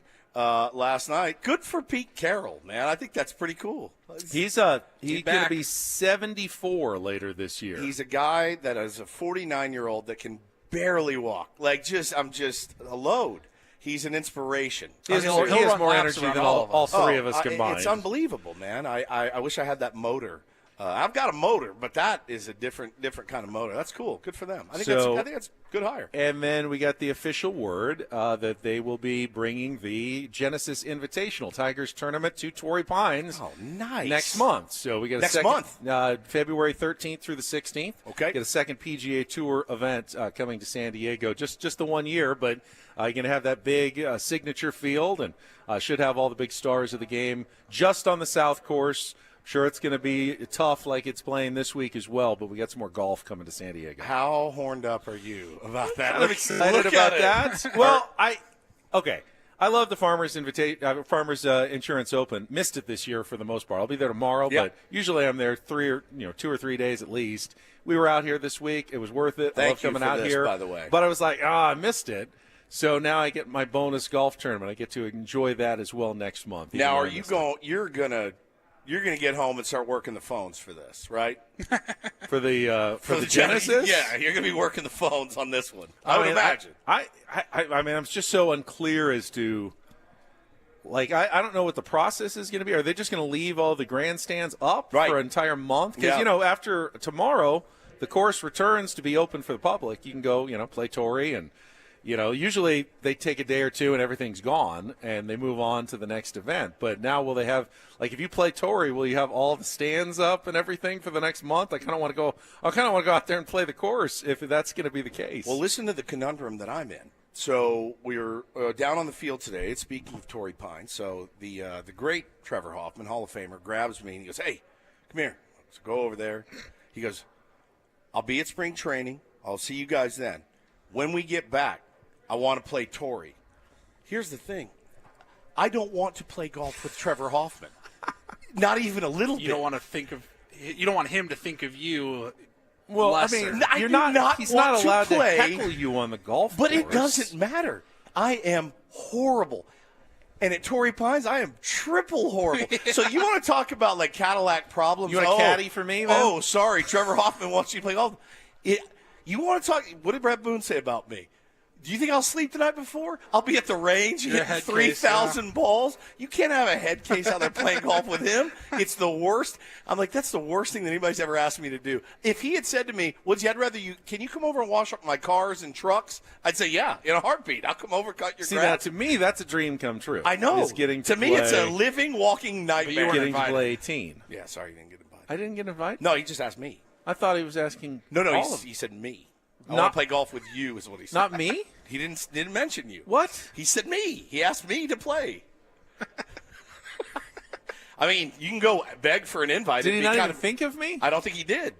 But it's a nightmare. I'm sitting right here. He will. Number one, I've heard when you play golf. I have buddies that play with him. They said, "Strap in, dude. Like, strap in. He's gonna." Well, I've seen Trevor a couple times out on the golf course, and he's good. Yeah, he's a good player. He gets a little frisky. He gets a little loose. A little loose. Yeah, well, you know, he's not. You know how a lot of golfers will enjoy an adult beverage or two on the course. I've seen Trevor. I tried like 14. Yeah, so a couple of times. I can't hang there.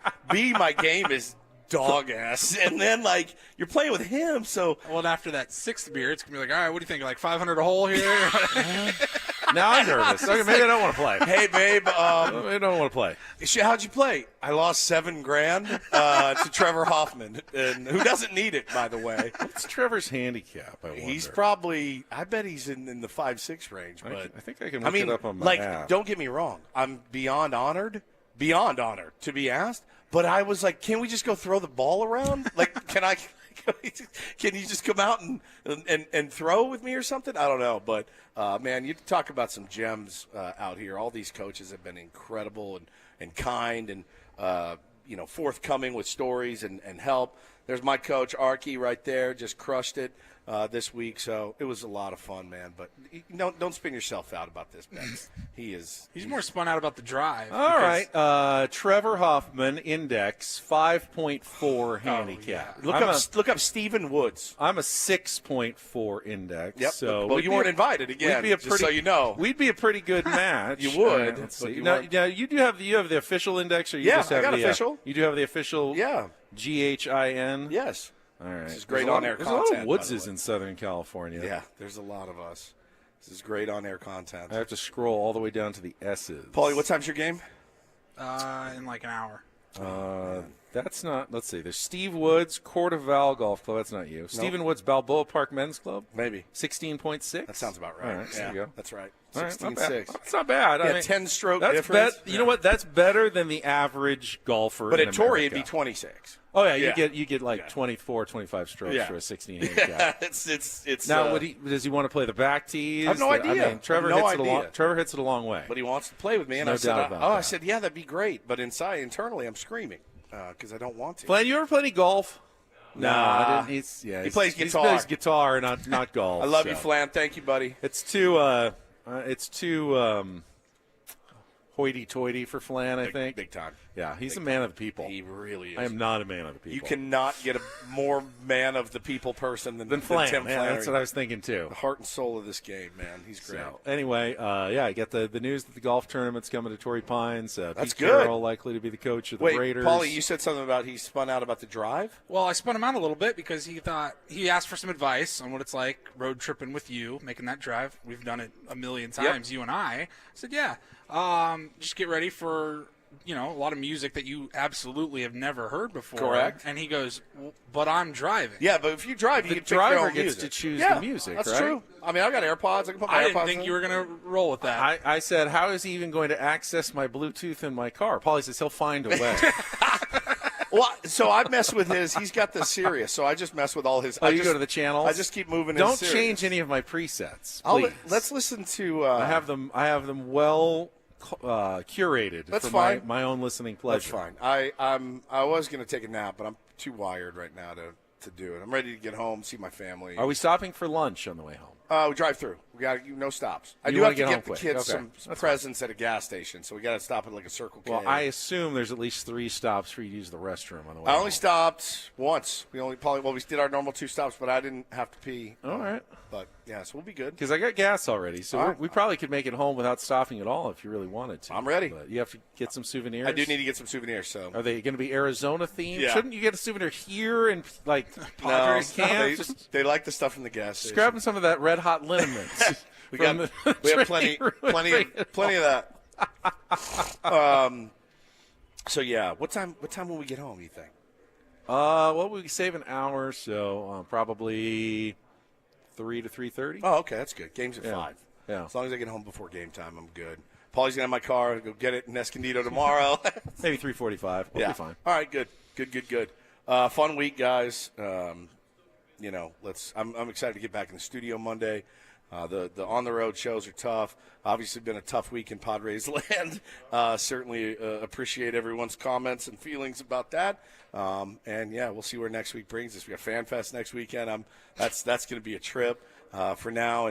But yeah, would like to see them do something. Anything else happening in baseball today? You didn't hear, but in the promotional calendar announcement, Padres did say this is the last year of the City Connects. Whoa! So the we don't know if that means a new pink, one. I don't know if we're getting a new one in 2026 or they just go away after 2025. But if you love the City Connects, 2025 will be your last year to enjoy those on Friday nights as the home uniform. Okay, that's kind of big news. Well, that's a big change, yeah. And we were trying to figure out, has every team rolled them out? Is this the last year of rolling them out and then moving on, or, well, I mean, or how that works? it'd be smart to do a new one, right? Like, because it's smart business. You make more money rolling out new uniforms. Because people have to have every version of everything. 100%. They'll have to then buy some new merchandise if they roll out new City Connects. That's crazy. That's crazy news. We also talked about ESPN. It's just fodder right now, off-season stuff. But they did their bold predictions for the off-season. For what's left of the off-season. They said A.J. Preller will make a big trade, which is not a bold prediction at all. Right. And their prediction for the Dodgers was that they sign Alex Bregman. Alex Bregman? Why not? They need a replacement for Max Muncy after next season. They'll already have him in-house. Just go ahead and just murder us all now. Alex Bregman. Where's he going to play? He's going to split time between second and third, and then he'll take over for Muncy after next season when Muncy's a free agent. Yeah. Oh my God! Why the F not? Yeah, why not? He's not getting his contract anywhere else. Dodgers can afford it. Why not? Just add one more superstar player before the end of the offseason. I mean, it's comical at this point. I'm rooting for it. At this point, I'm actually rooting for it. I'm like, you know what? If they want to go all in, have a ball. Then go all in. Hope it falls apart. Thank you all for being with us. Thank you to guys. everybody here. Yeah, thanks to week. Frank back in our studios all week long, sitting in that room all by himself. We appreciate you, Frankie. Thanks to the Padres for hosting us out again this week. It's been a whole lot of fun. For Stephen Woods and Paul Reindl, I'm Ben Higgins. Have a great weekend from all of us here at San Diego's #1 sports station, 97.3 The Fan. Annie Elston coming up next.